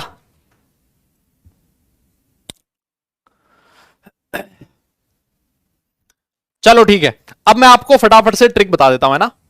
अब देखो इसके बाद आपको शॉर्ट ट्रिक क्या करनी है ना। इसकी शॉर्ट ट्रिक क्या है, देखो सीधी सी शॉर्ट ट्रिक बता देते हैं आप लोगों को, है ना। देखो शॉर्ट ट्रिक क्या कहती है, यहां पर मैं लिख रहा हूं बॉन्ड ऑर्डर और यहां पर लिख रहा हूं नंबर ऑफ इलेक्ट्रॉन्स, यहां पर भी मैंने लिखे हैं नंबर ऑफ इलेक्ट्रॉन्स, ठीक है। आपकी शॉर्ट ट्रिक क्या कहती है, जब नंबर ऑफ इलेक्ट्रॉन 14 थे, N2 की बात करूं तो बॉन्ड ऑर्डर 3 था। याद आया आप लोगों को? अब मैं क्या कर रहा हूं, एक एक इलेक्ट्रॉन बढ़ाता जा रहा हूं, 15, 16, 17, 18, 19 और 20। हमारे सिलेबस में सिर्फ और सिर्फ 20 तक है ना। हमारे सिलेबस में सिर्फ और सिर्फ 20 तक है। तो देखो यहां पर भी 14 लिख दिया मैंने, है ना। यहां पर भी 14 लिख दिया, यहां पर हो जाएगा 13, यहां पर कम हो रहे हैं, है ना। 12, 11, 10, 9 और 8। देखना, जब नंबर ऑफ इलेक्ट्रॉन 14 है तो बॉन्ड ऑर्डर 3 होगा बेटा। जैसे आपने एक इलेक्ट्रॉन बढ़ाया, बॉन्ड ऑर्डर 2.5 हो जाएगा, इधर भी 2.5 हो जाएगा। एक और इलेक्ट्रॉन बढ़ाया, बॉन्ड ऑर्डर 2 हो जाएगा, इधर भी 2 हो जाएगा। एक और इलेक्ट्रॉन बढ़ाया, बॉन्ड ऑर्डर 1.5 हो जाएगा, इधर भी 1.5 आ जाएगा। एक और इलेक्ट्रॉन बढ़ाया, इधर बॉन्ड ऑर्डर 1 हो जाएगा, इधर भी 1 हो जाएगा। जब एक और इलेक्ट्रॉन बढ़ाओगे, बॉन्ड ऑर्डर और 0.5 कम हो जाएगा ये, और एक और इलेक्ट्रॉन बढ़ाया तो ये हो जाएगा। यस, क्या आपको ये चीज समझ में आई? हाँ जी, हाँ जी, हाँ जी, हाँ जी। तो ये है भैया इसकी ट्रिक। आपको ज्यादा मेहनत करनी नहीं है ना।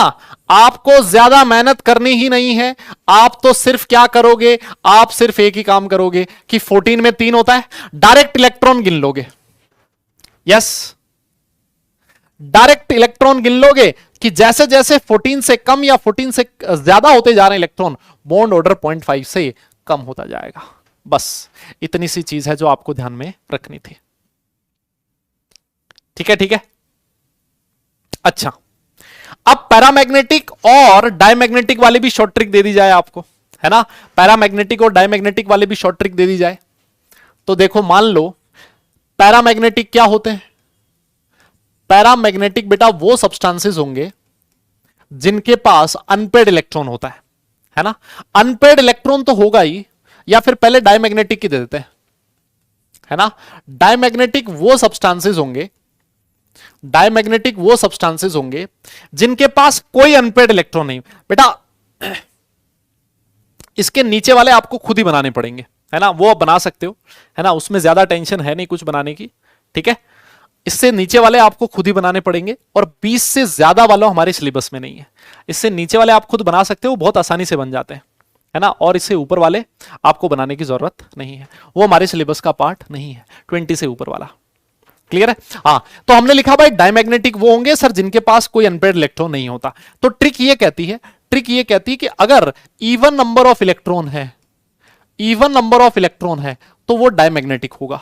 अगर मॉलिक्यूल के पास इवन नंबर ऑफ इलेक्ट्रॉन है तो वो डायमैग्नेटिक होगा। लेकिन यहां पर एक्सेप्ट 10 और 16, एक्सेप्ट 10 एंड 16, ये बस 2 नंबर याद रख लो।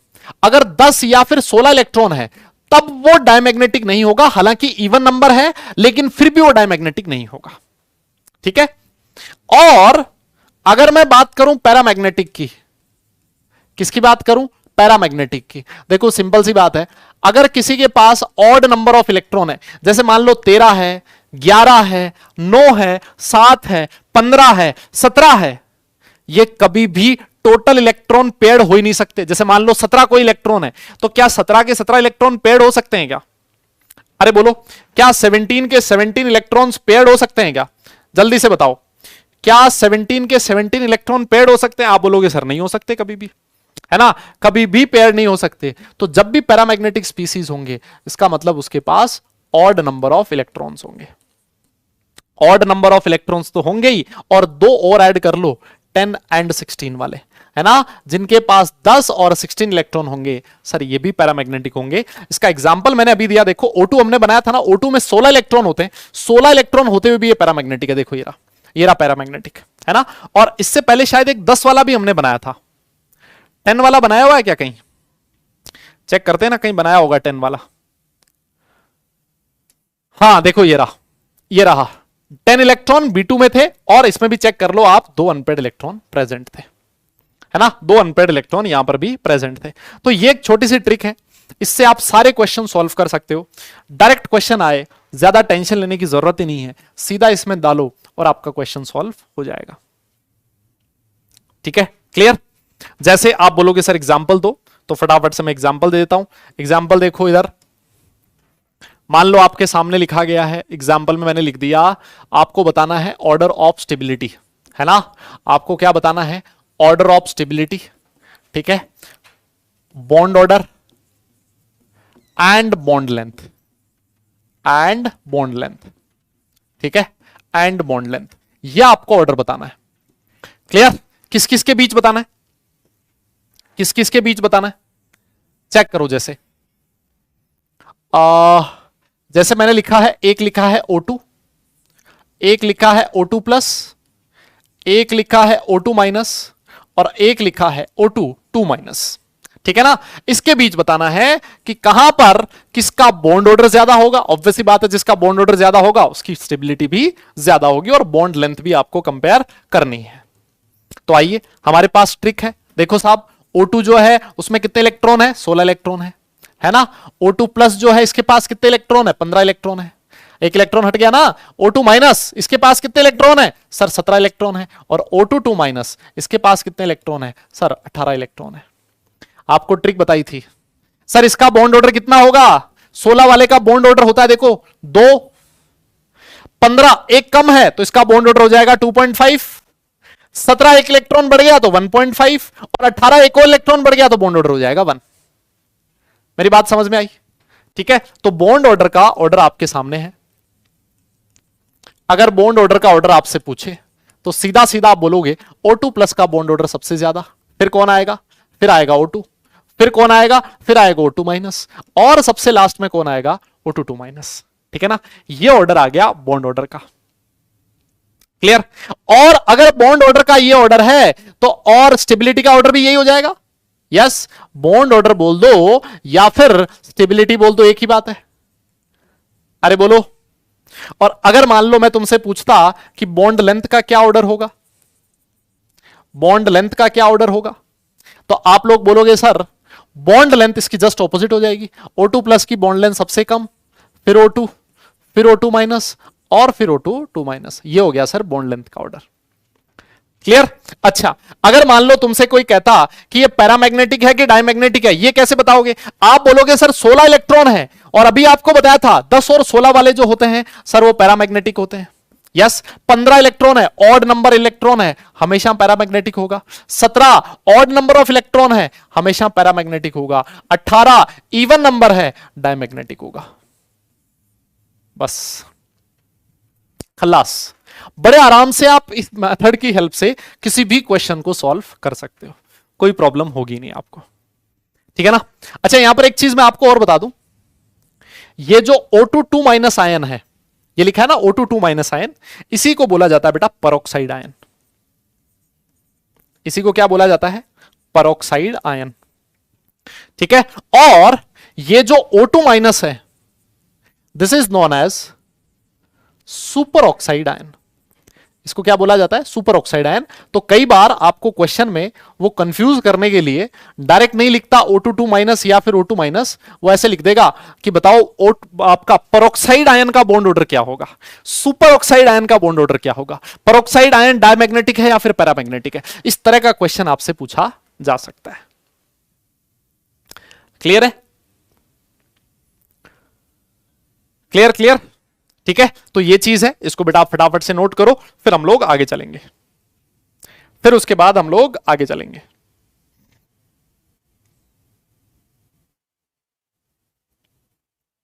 फटाफट से नोट करो बेटा, फिर उसके बाद हम लोग आगे चलेंगे।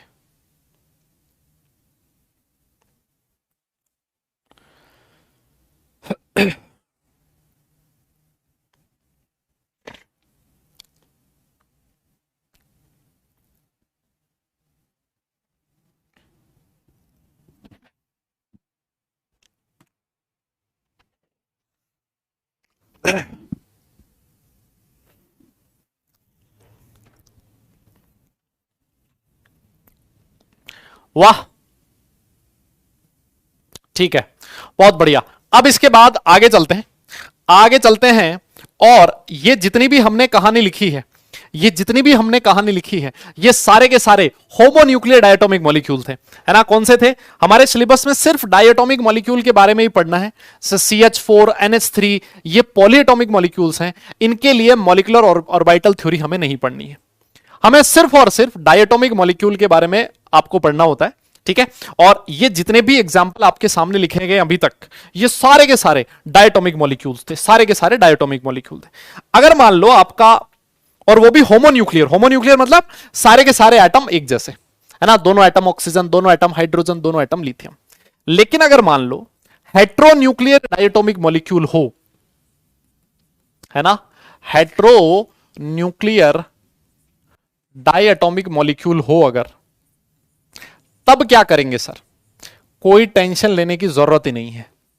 हेट्रोन्यूक्लियर डायटोमिक मॉलिक्यूल के केस में आपको कोई टेंशन लेने की जरूरत नहीं है। आपको एक चीज लिखवा रखी है मैंने, अगर आपको याद हो, मैंने बेटा एक नोट में पॉइंट लिखवाया था कि isoelectronic species, isoelectronic species have, isoelectronic species have the same bond order, iso electronic species have the same bond order.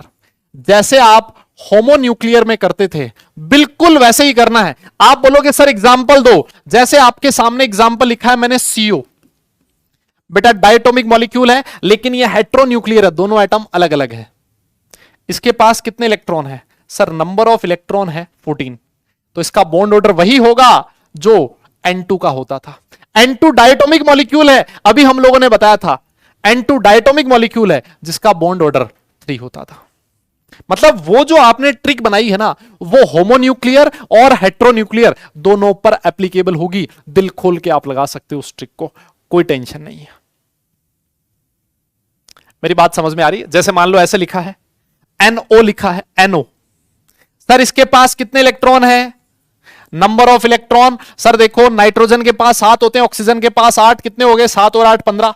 Sir इसका बॉन्ड ऑर्डर कितना हो जाएगा? 2.5 हो जाएगा।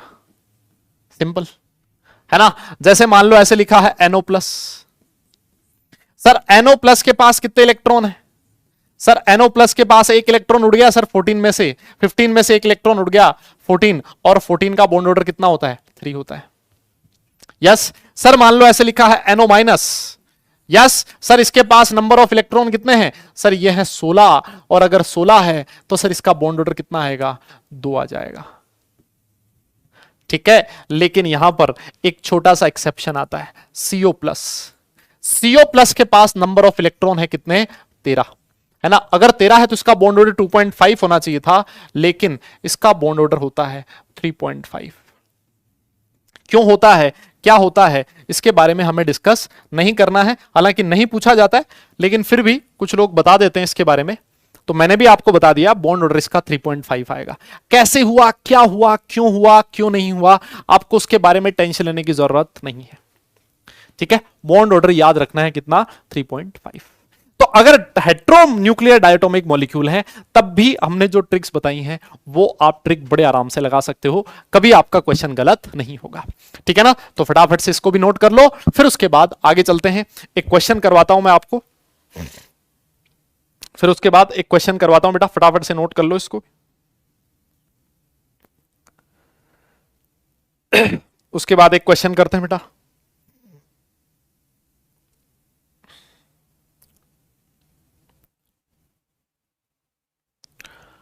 हाँ जी,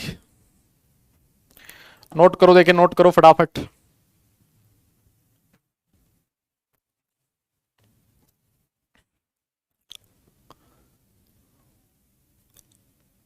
डन। चलिए, एक क्वेश्चन मैं आप लोगों के सामने दे रहा हूं। आपसे पूछा है order of bond length and bond energy, order of bond length and bond energy किस किस के बीच? एक दे रखा है बेटा CO, ठीक है, एक दे रखा है CO+, एक दे रखा है CO2 और एक दे रखा है CO3 2-। यह आपके सामने क्वेश्चन है, ठीक है। इसमें आपको बताना है बॉन्ड एनर्जी और बॉन्ड लेंथ का ऑर्डर। तो चलिए, अभी हम लोगों ने बात करी थी CO, इसके पास इलेक्ट्रॉन होते हैं 14, तो इसका बॉन्ड ऑर्डर आता था कितना 3। CO प्लस लिखा है, इलेक्ट्रॉन है इसके पास 13, लेकिन इसका बॉन्ड ऑर्डर कितना आता था सर, इसका बॉन्ड ऑर्डर होता है 3.5, है ना। अभी हम लोगों ने बात करी थी CO2 कार्बन ऑक्सीजन के बीच डबल बॉन्ड होता है, सारी दुनिया जानती है, तो इसका बॉन्ड ऑर्डर 2 आएगा। और CO3 2-, इसका बॉन्ड ऑर्डर लिखा था हम लोगों ने 1.33। कुछ याद आया क्या सर? 1.33 कैसे हो गया था?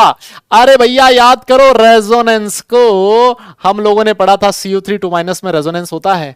इसका जो रेजोनेंस हाइब्रिड था वो कुछ इस तरह का बना था कि सर ये पाई बॉन्ड 3 जगह पर घूम सकता है, टोटल जो चार्ज है वो 2- है। सर एक पाई बॉन्ड 3 जगह पर डिस्ट्रीब्यूट है तो 1/3 पोर्शन मिलेगा, तो बॉन्ड ऑर्डर इसका कितना मिलेगा? 1.33 मिलेगा, ठीक है। और जैसे बॉन्ड ऑर्डर 3.133 मिला, आपने कहा सर जो बॉन्ड एनर्जी होगी, yes, bond energy is directly proportional to, वापस से लिख देता हूं बॉन्ड ऑर्डर, ठीक है ना, and it is inversely proportional to bond length. Clear? तो अगर बॉन्ड एनर्जी का ऑर्डर पूछे आपसे तो बताइए इसमें से बॉन्ड एनर्जी सबसे ज्यादा किसकी होगी? CO प्लस की, फिर कौन? CO आएगा, फिर कौन? CO2 आएगा, और सबसे लास्ट में CO3 2- आएगा, ठीक है ना। ये बॉन्ड एनर्जी है। तो अगर मैं बॉन्ड लेंथ निकालना चाहूं तो जस्ट इसका ऑपोजिट हो जाएगा, है ना, जस्ट इसका ऑपोजिट हो जाएगा, जस्ट इसका ऑपोजिट हो जाएगा। ये लो जी, ये ऑर्डर मिल गया बॉन्ड लेंथ का। एक बहुत ही बढ़िया सा क्वेश्चन, बहुत ही प्यारा सा क्वेश्चन, बड़े आराम से आप सॉल्व कर सकते हो। क्लियर है? चलिए फिर नोट कीजिए फटाफट से, फिर उसके बाद आगे चलते हैं, है ना, है ना। फिर उसके बाद आगे चलते हैं बेटा, फटाफट इस चीज को नोट कर लो।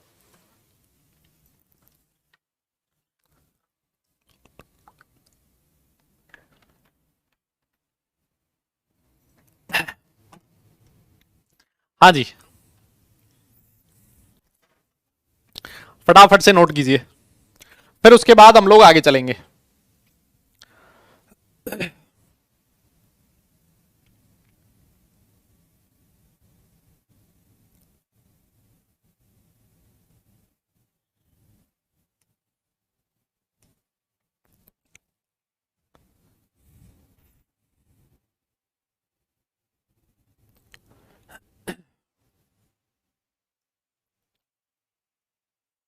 अबे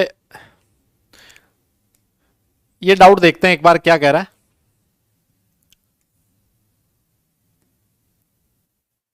हाँ, इस डाउट में लिखा है कि क्या लिखा है बे?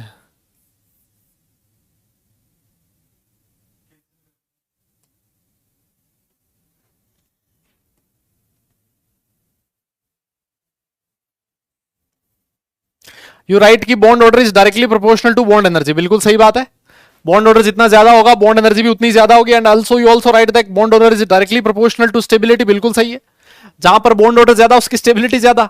अगर मान लो दो मॉलिक्यूल के बीच ट्रिपल बॉन्ड बना है, बॉन्ड ऑर्डर 3 है, और एक मॉलिक्यूल है जिसमें डबल बॉन्ड बना है, उसका बॉन्ड ऑर्डर 2 है, तो ऑब्वियस सी बात है जिसमें ट्रिपल बॉन्ड है वो ज्यादा स्टेबल होगा। बिल्कुल सही है।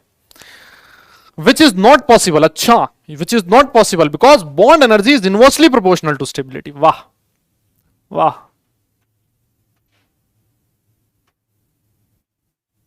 है ना।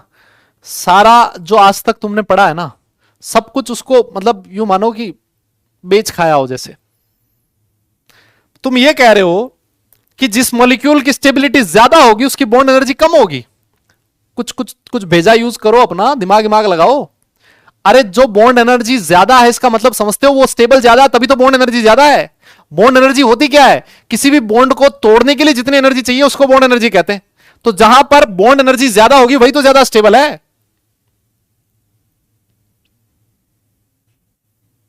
गजब।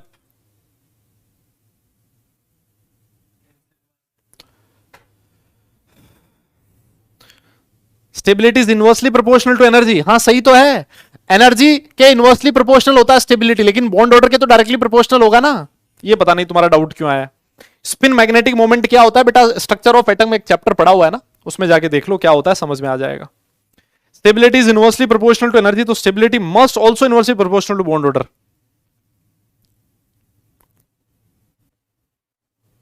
भाई बेटा बॉन्ड एनर्जी अलग चीज है और एक नॉर्मल एनर्जी अलग चीज है। बॉन्ड एनर्जी होती है किसी भी मॉलिक्यूल को तोड़ने के लिए जो एनर्जी चाहिए, दैट इज बॉन्ड एनर्जी। और जिस एनर्जी की आप बात कर रहे हो वो पोटेंशियल एनर्जी होती है। एनर्जी का नाम सुन लिया, हर जगह एक ही चीज चिपका दोगे एनर्जी। एनर्जी की 50 फॉर्म होती हैं। जो आप कह रहे हो energy is inversely proportional to stability, वहां पर एनर्जी होती है पोटेंशियल एनर्जी, और यहां पर हम लोग बात कर रहे हैं बॉन्ड एनर्जी की। कुछ पढ़ लिया लिख लिया करो भाई, घर जाके मुंह उठा के आ जाते हो अगली क्लास में ऐसे ही।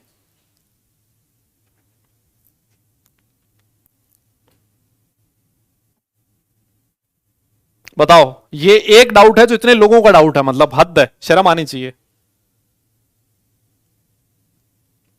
हाँ, बॉन्ड मल्टीप्लिसिटी और बॉन्ड ऑर्डर सेम है। होमोल्यूमो की रेंज भी होती है।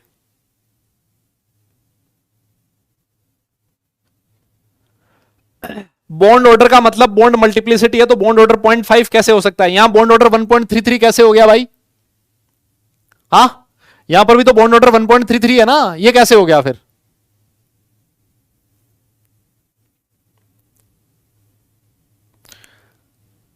अरे भाई, होमोल्यूमो का मतलब क्या होता है? होमो का मतलब होता है हाईएस्ट ऑक्यूपाइड मॉलिक्यूलर ऑर्बिटल, वो सबसे ज्यादा एनर्जी वाला मॉलिक्यूलर ऑर्बिटल जिसमें इलेक्ट्रॉन फिल हुआ है ना? सबसे ज्यादा एनर्जी वाला मॉलिक्यूलर ऑर्बिटल जिसमें इलेक्ट्रॉन फिल हुआ है, वो है होमो। ल्यूमो का मतलब होता है लोवेस्ट अनऑक्यूपाइड मॉलिक्यूलर ऑर्बिटल, वो सबसे कम एनर्जी वाला ऑर्बिटल जिसमें इलेक्ट्रॉन नहीं है, जिसमें इलेक्ट्रॉन नहीं है। एक बार वापस देख लो, अगर इसमें डाउट है, जैसे ये वाला एग्जांपल है आपके सामने, वो हाईएस्ट एनर्जी वाला ऑर्बिटल कौन सा है जिसमें इलेक्ट्रॉन फिल हो रखा है? Sigma 2pz। हाईएस्ट एनर्जी वाला ऑर्बिटल जिसमें इलेक्ट्रॉन फिल हो रखा है वो है सिग्मा 2pz। यस। और लोवेस्ट एनर्जी वाला वो ऑर्बिटल जिसमें इलेक्ट्रॉन नहीं है, लोवेस्ट अनऑक्यूपाइड, सबसे ज्यादा लोवेस्ट।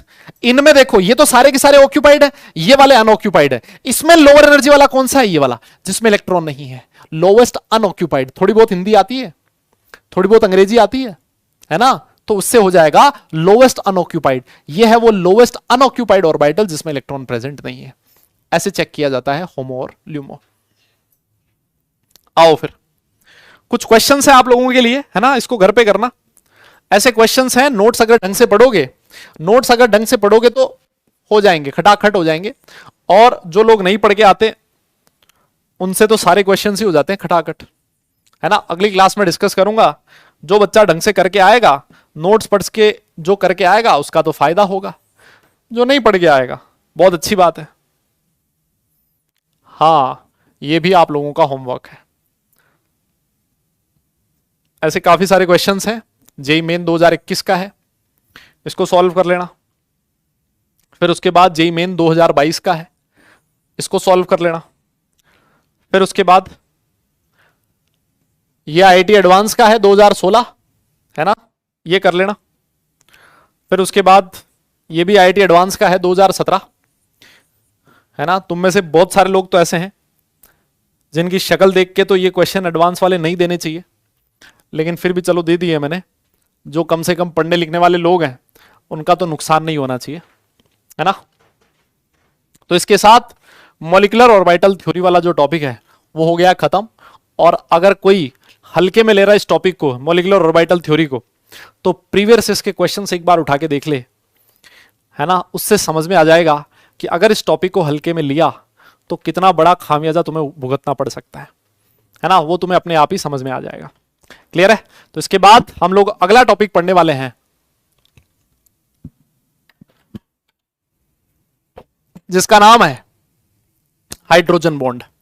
ठीक है, जिसका नाम है हाइड्रोजन बॉन्ड। शॉर्ट में एच बॉन्ड भी लिखा होता है, इसको एच बॉन्ड। देखो, इसका नाम ही चीख चीख के कह रहा है आप लोगों को। क्या कह रहा है चीख चीख के? कि एच बॉन्ड लिखा है, हाइड्रोजन बॉन्ड लिखा है, इसका मतलब सर कहीं ना कहीं हाइड्रोजन जरूर इन्वॉल्व रहा होगा। यस, इसका मतलब क्या है कि कहीं ना कहीं हाइड्रोजन जरूर इन्वॉल्व रहा होगा इस बॉन्ड में। क्लियर है? तो एक बार देखेंगे हाइड्रोजन कहां इन्वॉल्व रहता है, कैसे इन्वॉल्व रहता है, इसके बारे में भी हम लोग बात करने वाले हैं।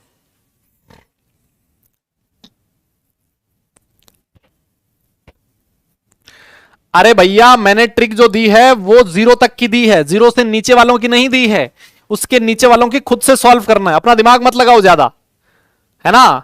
हाँ, इसमें अपना दिमाग मत लगाओ, इसके बाद वालों के लिए कोई ट्रिक एप्लीकेबल नहीं है, उसके बाद खुद से निकालो, मेथड से निकालो, है ना?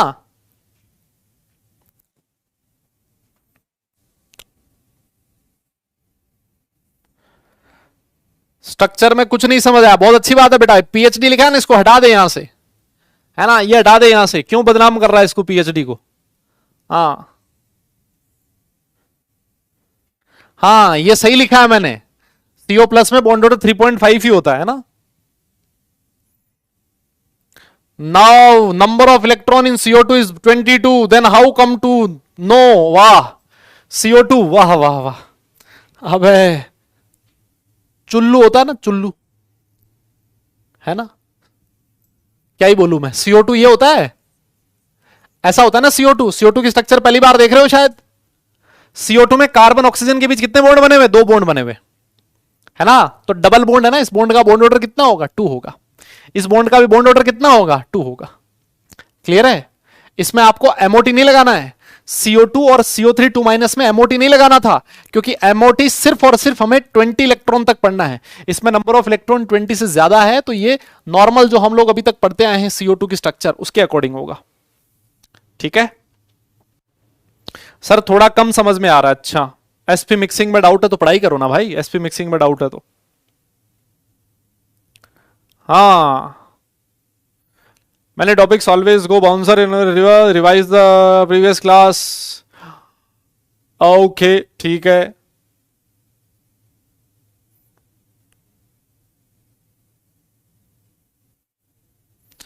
N2 माइनस में इलेक्ट्रॉन 2px में जाएगा, 2py वो किसी में भी जा सकता है ना? ऐसा नहीं होता, देखो वो इलेक्ट्रॉन ना ऐसे यू मानो वो वाइब्रेट करता है 2px और 2py में ऐसे, है ना? तो इस वजह से हम लोग श्योर नहीं हो सकते कि वो 2px में जाएगा या फिर 2py में जाएगा। ठीक है, ये हम लोग श्योर नहीं हो सकते 2px में होगा या फिर 2py में होगा। ठीक है,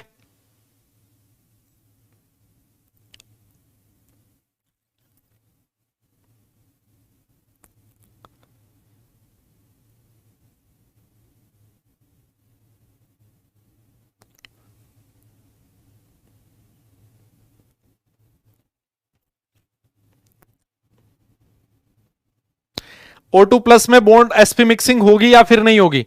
O2 प्लस में नहीं होगी जनाब, O2 प्लस में नहीं होगी। 16 और एक 15 इलेक्ट्रॉन है। sp मिक्सिंग जो होती है वो नाइट्रोजन और नाइट्रोजन के जो आयंस होते हैं, है ना, वहां तक होती है। नाइट्रोजन में 14 इलेक्ट्रॉन होते हैं और N2 माइनस भी होगा, उसमें भी होगी। ठीक है ना? ऑक्सीजन के जितने भी आयंस हैं उसमें sp मिक्सिंग नहीं होती। ठीक है, चलिए चलो चलो फिर आगे चलते हैं, चलो फिर आगे चलते हैं भाई। अब इसके बाद हाँ, अब इसके बाद हम लोग बात करेंगे किसकी? अब इसके बाद हम लोग बात करेंगे हाइड्रोजन बॉन्ड की। ठीक है, अब इसके बाद हम लोग बात करेंगे हाइड्रोजन बॉन्ड की। चलो जी, हाइड्रोजन बॉन्ड देखो होता क्या है और कैसे। ये ना सबसे आसान काम क्या पता है क्या होता है? सबसे आसान काम क्या पता है क्या होता है? तुम लोग ना हो ऑनलाइन में, है ना, और अभी सामने बैठे होते ना, इधर क्लास में तुम ऑफलाइन में बैठे होते ना, तो अभी मैं तुमसे पूछता ना कि ये नहीं समझ में आया ना तुझे, ये सीक्वेंस नहीं समझ में आया, तो तुम लोग यही बोलोगे सर नहीं समझ में आया। अगर मैं तुमसे पूछता ना रेजोनेंस क्या होता है, अगर मैं तुमसे पूछता ना बॉन्ड एनर्जी क्या होता है, तुम लोग शक्ल देखते एक दूसरे की, तुम्हें पता ही नहीं होता कि बॉन्ड एनर्जी का मतलब क्या है, बॉन्ड ऑर्डर का मतलब क्या है, रेजोनेंस क्या है ना? और भैया जब तक ये चीज पता नहीं होगी तब तक चीजें आगे नहीं बढ़ेगी, है ना? सबसे आसान काम क्या है? सबसे आसान काम यही है, सबसे आसान काम यही है कि हम लोग कुछ पढ़ के आएंगे नहीं, है ना, नेक्स्ट क्लास में कुछ लोग रिवाइज करके आएंगे नहीं, और फिर उसके बाद सबसे अच्छा चीज ये होता है सर थोड़ा धीरे पढ़ाओ, है ना, सर थोड़ा तेज पढ़ाओ। कोई कहेगा सर समझ नहीं आ रहा, सर अच्छा नहीं पढ़ाते हैं। कुछ लोग कहेंगे सर एकदम मस्त समझ में आ रहा है ना। तो जिन लोगों को समझ में नहीं आता ना, वो कई बार अपने अपने गिरेबान में भी झांक के देख लिया करो कि भाई मुझे समझ नहीं आ रहा, तो उसके पीछे कोई कारण है, उसके पीछे कोई लॉजिक है। क्या मैं उतनी मेहनत कर रहा हूं जो क्लास में पढ़ाया जा रहा है, क्या मैं उसको ढंग से रिवाइज करके आ रहा हूं? और अगर मैं आ रहा हूं तो फिर आप समझो कि हाँ यार, सब कुछ जो मुझे बताया गया था वो सारी चीज मैंने करी, फिर भी नहीं हो पा रहा, इसका मतलब मुझे एक्चुअली बात करनी चाहिए। वो डाउट में आओ, आप डाउट सेक्शन में आओ। डाउट सेक्शन में जरूरी नहीं कि मैं डाउट्स क्लास में ही लूं, क्लास के बाद भी डाउट सेक्शन सॉल्व हो सकते हैं, डाउट सॉल्व हो सकता है, ठीक है ना। तो ये चीज थोड़ा आप रिस्पॉन्सिबिलिटी लो खुद भी, है ना, थोड़ा आप रिस्पॉन्सिबिलिटी लो खुद भी, उससे कहानी ठीक होगी, है ना। किसी और दूसरे या तीसरे आदमी को ब्लेम करने से कुछ भला नहीं होने वाला है ना, कुछ भला नहीं होने वाला है, ठीक है बेटा। तो इस चीज का ध्यान दो, क्लास में थोड़ा रिवाइज करके आया करो, क्वेश्चंस में आपको होमवर्क मिलते हैं वो होमवर्क करके आया करो। हेलो हेलो सर, आवाज आ रही है शशांक सर?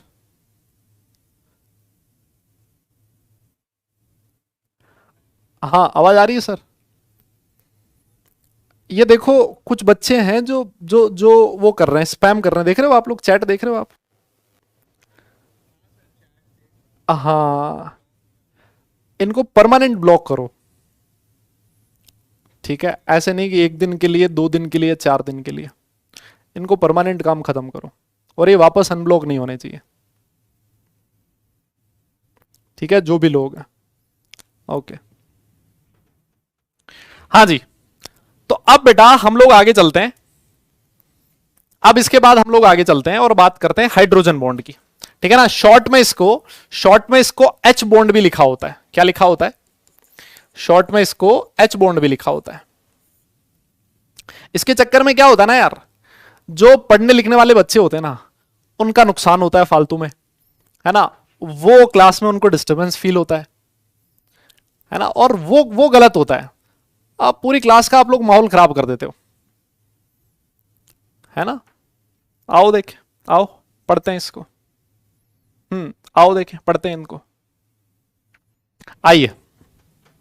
और देखो यार, कुछ बहुत ज्यादा कुछ फर्क नहीं पड़ता। तुम्हें क्या लगता है कि तुम लोग ये स्पैम करोगे, उससे उससे कुछ कुछ फायदा नहीं होने वाला। तुम यही चीज जब तुम बड़े हो जाओगे ना किसी क्लास में, और जब तुम पीछे मुड़ के देखोगे, है ना, तुम पीछे मुड़ के देखोगे ना, तुम्हें शर्म आएगी खुद के एक्शंस पे कि तुम लोग क्या करते थे क्लास में, है ना। और जो लोग यहाँ पर फालतू स्पैम कर रहे हैं ना, उनमें से कईयों के माँ बाप होंगे, है ना, कईयों के पेरेंट्स होंगे जो मजदूरी कर रहे होंगे, है ना, वो कहीं ना कहीं काम कर रहे होंगे, वो दिन भर कुछ जुगाड़ करके, पैसे का जुगाड़ करके तुम जैसे नालायकों को पढ़ा रहे होंगे।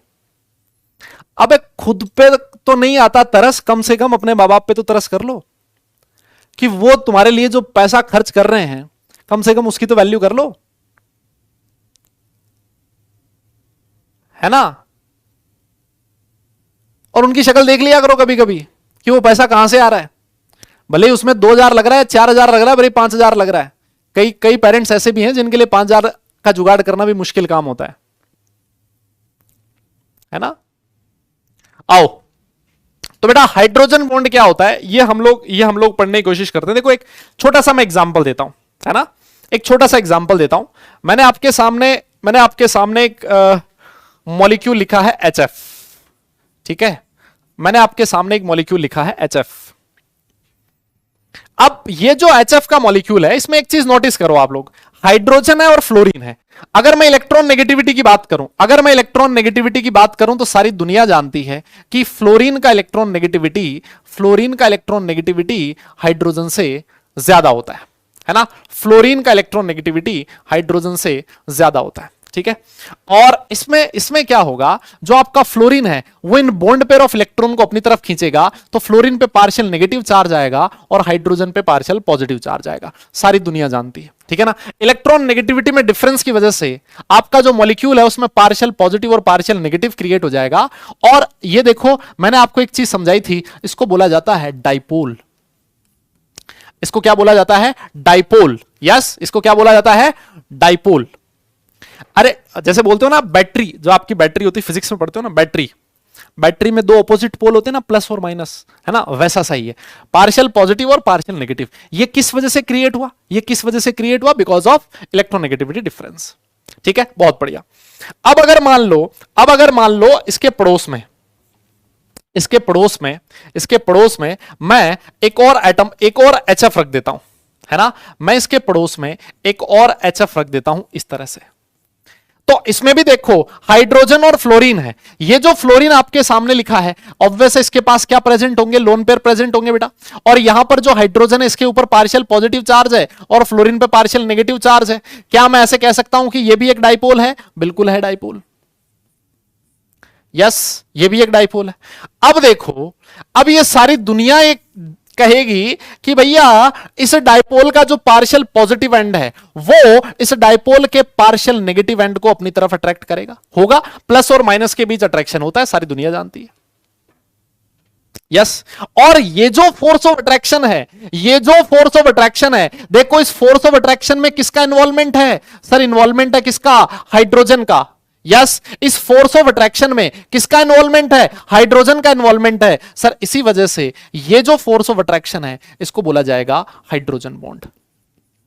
इस फोर्स ऑफ अट्रैक्शन को क्या कहा जाता है? Hydrogen bond. This force of attraction is known as hydrogen bond.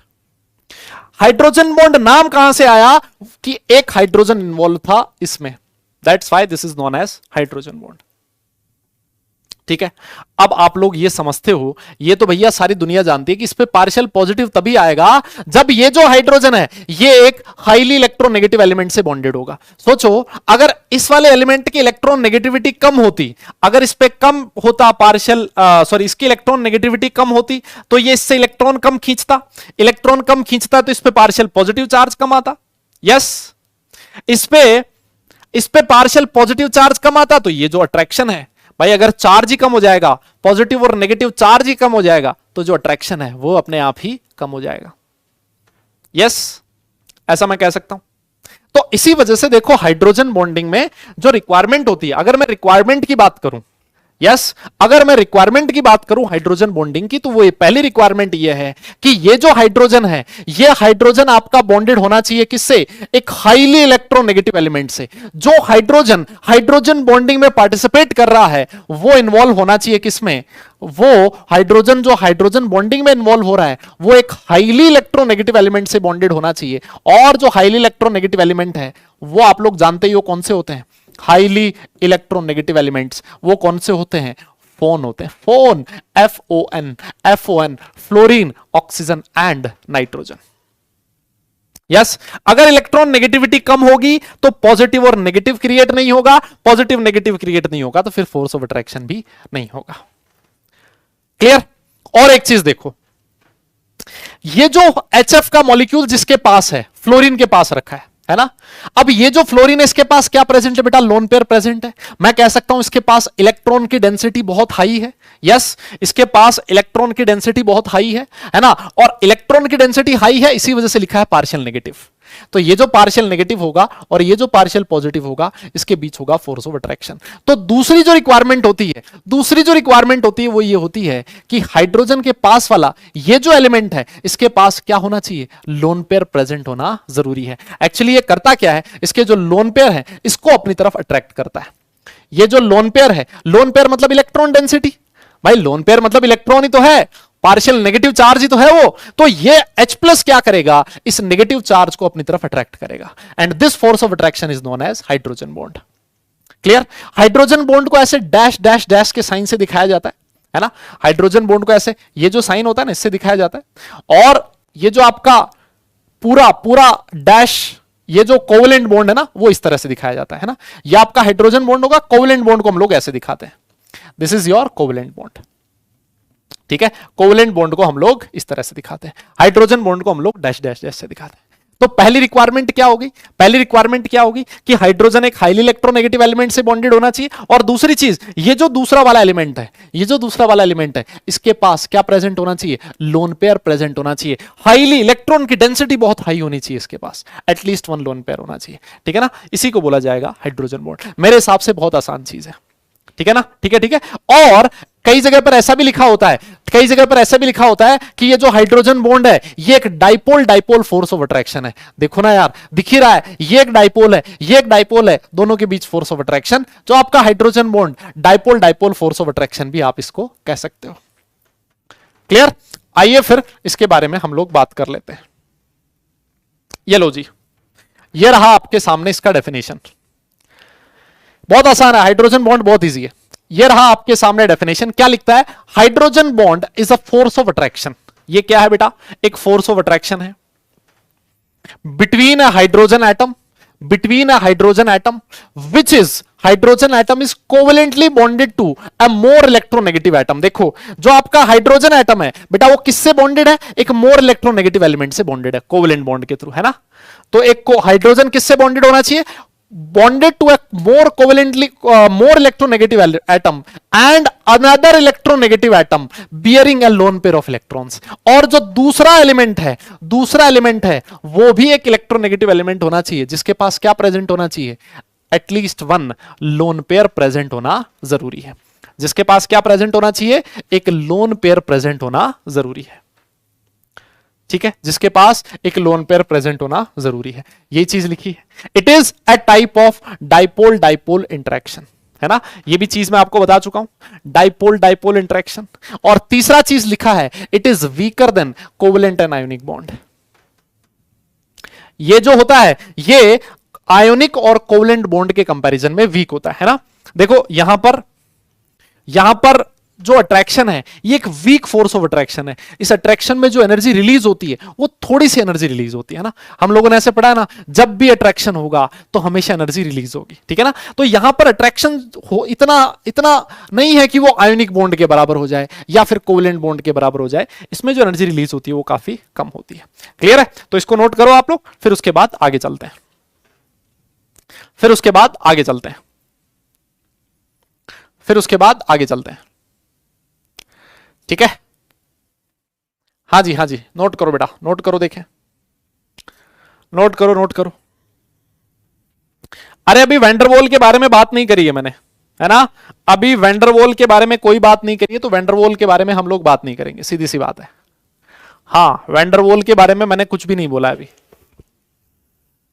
हाँ जी, हाँ जी, वैंडरवॉल के बारे में कुछ भी नहीं बोला बेटा। तो वो मैंने नाम ही नहीं लिया, तो उसको नाम मत लो, बिना उसके समझने की कोशिश करो। क्लियर?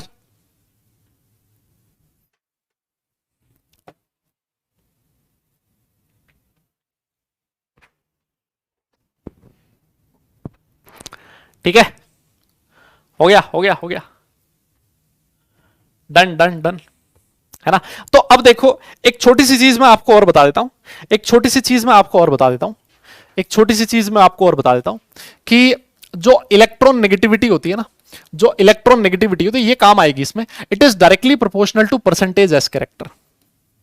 इलेक्ट्रॉन नेगेटिविटी जो होती है it is directly proportional to percentage s character. एक ये भी पॉइंट है, हालांकि इनऑर्गेनिक में काफी कम काम में आता है, ये वाला पॉइंट ऑर्गेनिक केमिस्ट्री में काफी ज्यादा काम में आता है। इलेक्ट्रॉन नेगेटिविटी क्या होती है? शेयर्ड पेयर ऑफ इलेक्ट्रॉन्स को अपनी तरफ खींचने की टेंडेंसी, है ना। वो shared pair of electrons nucleus के पास होंगे, और अगर परसेंटेज एस कैरेक्टर ज्यादा होगा, एस कैरेक्टर ज्यादा, तो एस तो न्यूक्लियस के सबसे नजदीक होता है ना भाई, सबसे नजदीक एस होता है, फिर उसके बाद पी, उसके बाद डी, ऐसे ही तो होता है। यस, तो ये दोनों एक ही तो बात होगी। इलेक्ट्रॉन नेगेटिविटी ज्यादा, इसका मतलब shared pair of electrons nucleus के नजदीक है, और न्यूक्लियस के नजदीक है, इसका मतलब उसमें परसेंटेज एस कैरेक्टर ज्यादा है, बिकॉज एस जो होता है वो भी न्यूक्लियस के नजदीक होता है, ठीक है। तो ये चीज भी आपको ध्यान में रखनी है कि इलेक्ट्रॉन नेगेटिविटी जो होगी वो परसेंटेज एस कैरेक्टर के डायरेक्टली प्रोपोर्शनल होगी। अब मेरा क्वेश्चन आपसे ये है, एक कार्बन है जिसका हाइब्रिडाइजेशन है sp, एक कार्बन है जिसका हाइब्रिडाइजेशन है sp2, एक कार्बन है जिसका हाइब्रिडाइजेशन है sp3, आपसे पूछा है इलेक्ट्रॉन नेगेटिविटी का ऑर्डर क्या होगा। आपसे पूछा है इलेक्ट्रॉन नेगेटिविटी का ऑर्डर क्या होगा, जल्दी से बताइए, इलेक्ट्रॉन नेगेटिविटी का ऑर्डर क्या होगा। आप लोग बोलोगे सर यहां पर परसेंटेज एस कैरेक्टर, एसपी में हमने पढ़ा है परसेंटेज एस कैरेक्टर 50% होता है, sp2 में हमने पढ़ा है परसेंटेज एस कैरेक्टर 33.3% होता है, sp3 में हमने पढ़ा है परसेंटेज एस कैरेक्टर 25% होता है। तो जो आपका इलेक्ट्रॉन नेगेटिविटी का ऑर्डर होगा वो ये होगा, है ना। एक बहुत ही इंपॉर्टेंट कॉन्सेप्ट है, एक बहुत ही इंपॉर्टेंट कॉन्सेप्ट है जो आपको ध्यान में रखना है, ठीक है। और आपको जानकर बड़ी हैरानी होगी, है ना, आपको जानकर बड़ी हैरानी होगी कि जो आपका कार्बन जिसका हाइब्रिडाइजेशन sp है उसकी इलेक्ट्रॉन नेगेटिविटी नाइट्रोजन जिसका हाइब्रिडाइजेशन sp3 है उससे भी ज्यादा होती है। देख रहे हो आप लोग कितना जबरदस्त चेंज आता है। एक कार्बन जिसका हाइब्रिडाइजेशन sp3 है उसकी इलेक्ट्रॉन नेगेटिविटी नाइट्रोजन से भी ज्यादा हो जाती है ना। और नाइट्रोजन कौन सा, जिसका हाइब्रिडाइजेशन क्या हो, sp3 हो, है ना, जिसका हाइब्रिडाइजेशन क्या हो, sp3 हो। क्लियर। तो ये एक छोटी सी इंफॉर्मेशन है जो आपका ऑर्गेनिक केमिस्ट्री में खूब काम आएगा, खूब सारे क्वेश्चंस आप इस वाले कॉन्सेप्ट से सॉल्व कर पाओगे। ठीक है, ठीक है, क्लियर क्लियर क्लियर। हां, तो अब देखो लास्ट में एक छोटी सी चीज मैं आपको बता देता हूं। अगर मैं ऐसे लिख देता हूं कि हाइड्रोजन है वो एक एलिमेंट X से बॉन्डेड है और इधर जो आपका एक एलिमेंट है वो Y है ना, उधर जो एलिमेंट है वो Y है।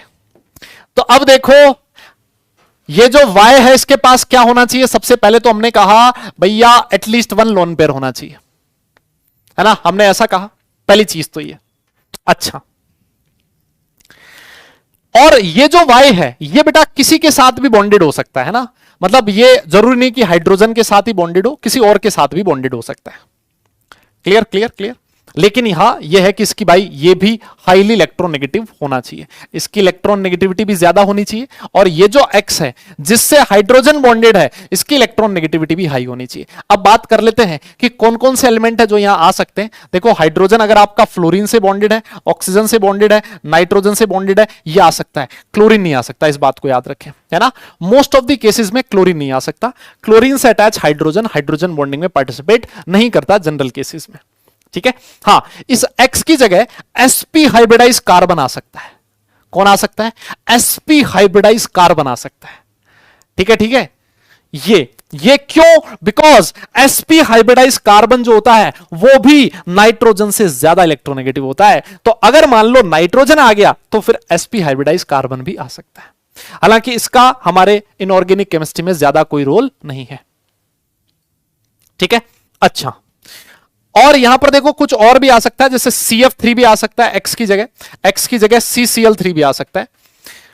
अब ये स्पेशल केसेस हैं यूं मानो, है ना, ये वाले जो केसेस हैं ये स्पेशल केसेस हैं। इनको आप लोग ऑर्गेनिक केमिस्ट्री में पढ़ोगे, है ना, तो इस पे मैं ज्यादा टाइम नहीं लगाऊंगा, इनऑर्गेनिक केमिस्ट्री में मैं इस पे ज्यादा टाइम नहीं लगाऊंगा, ठीक है ना। आप लोग इनऑर्गेनिक केमिस्ट्री में यही ध्यान रखो, फ्लोरीन, ऑक्सीजन और नाइट्रोजन, ठीक है, फ्लोरीन, ऑक्सीजन, नाइट्रोजन, ये स्पेशल केसेस हैं, इनको आप लोग पढ़ लोगे किधर, ऑर्गेनिक केमिस्ट्री में, कि CF3 कैसे आ गया, CCl3 कैसे आ गया, ये सारा ऑर्गेनिक का पार्ट है। मैंने बता दिया कि ताकि जब आप ऑर्गेनिक में पढ़ो जिस दिन, तो मैं ऐसा ना लगे कि सर ये तो मतलब, है ना, सर ने तो बताया नहीं था उधर, ठीक है, ठीक है, ठीक है। हाँ, अब देखो कुछ बच्चों का ये भी डाउट है कि सर क्लोरीन क्यों नहीं आ सकता यहां।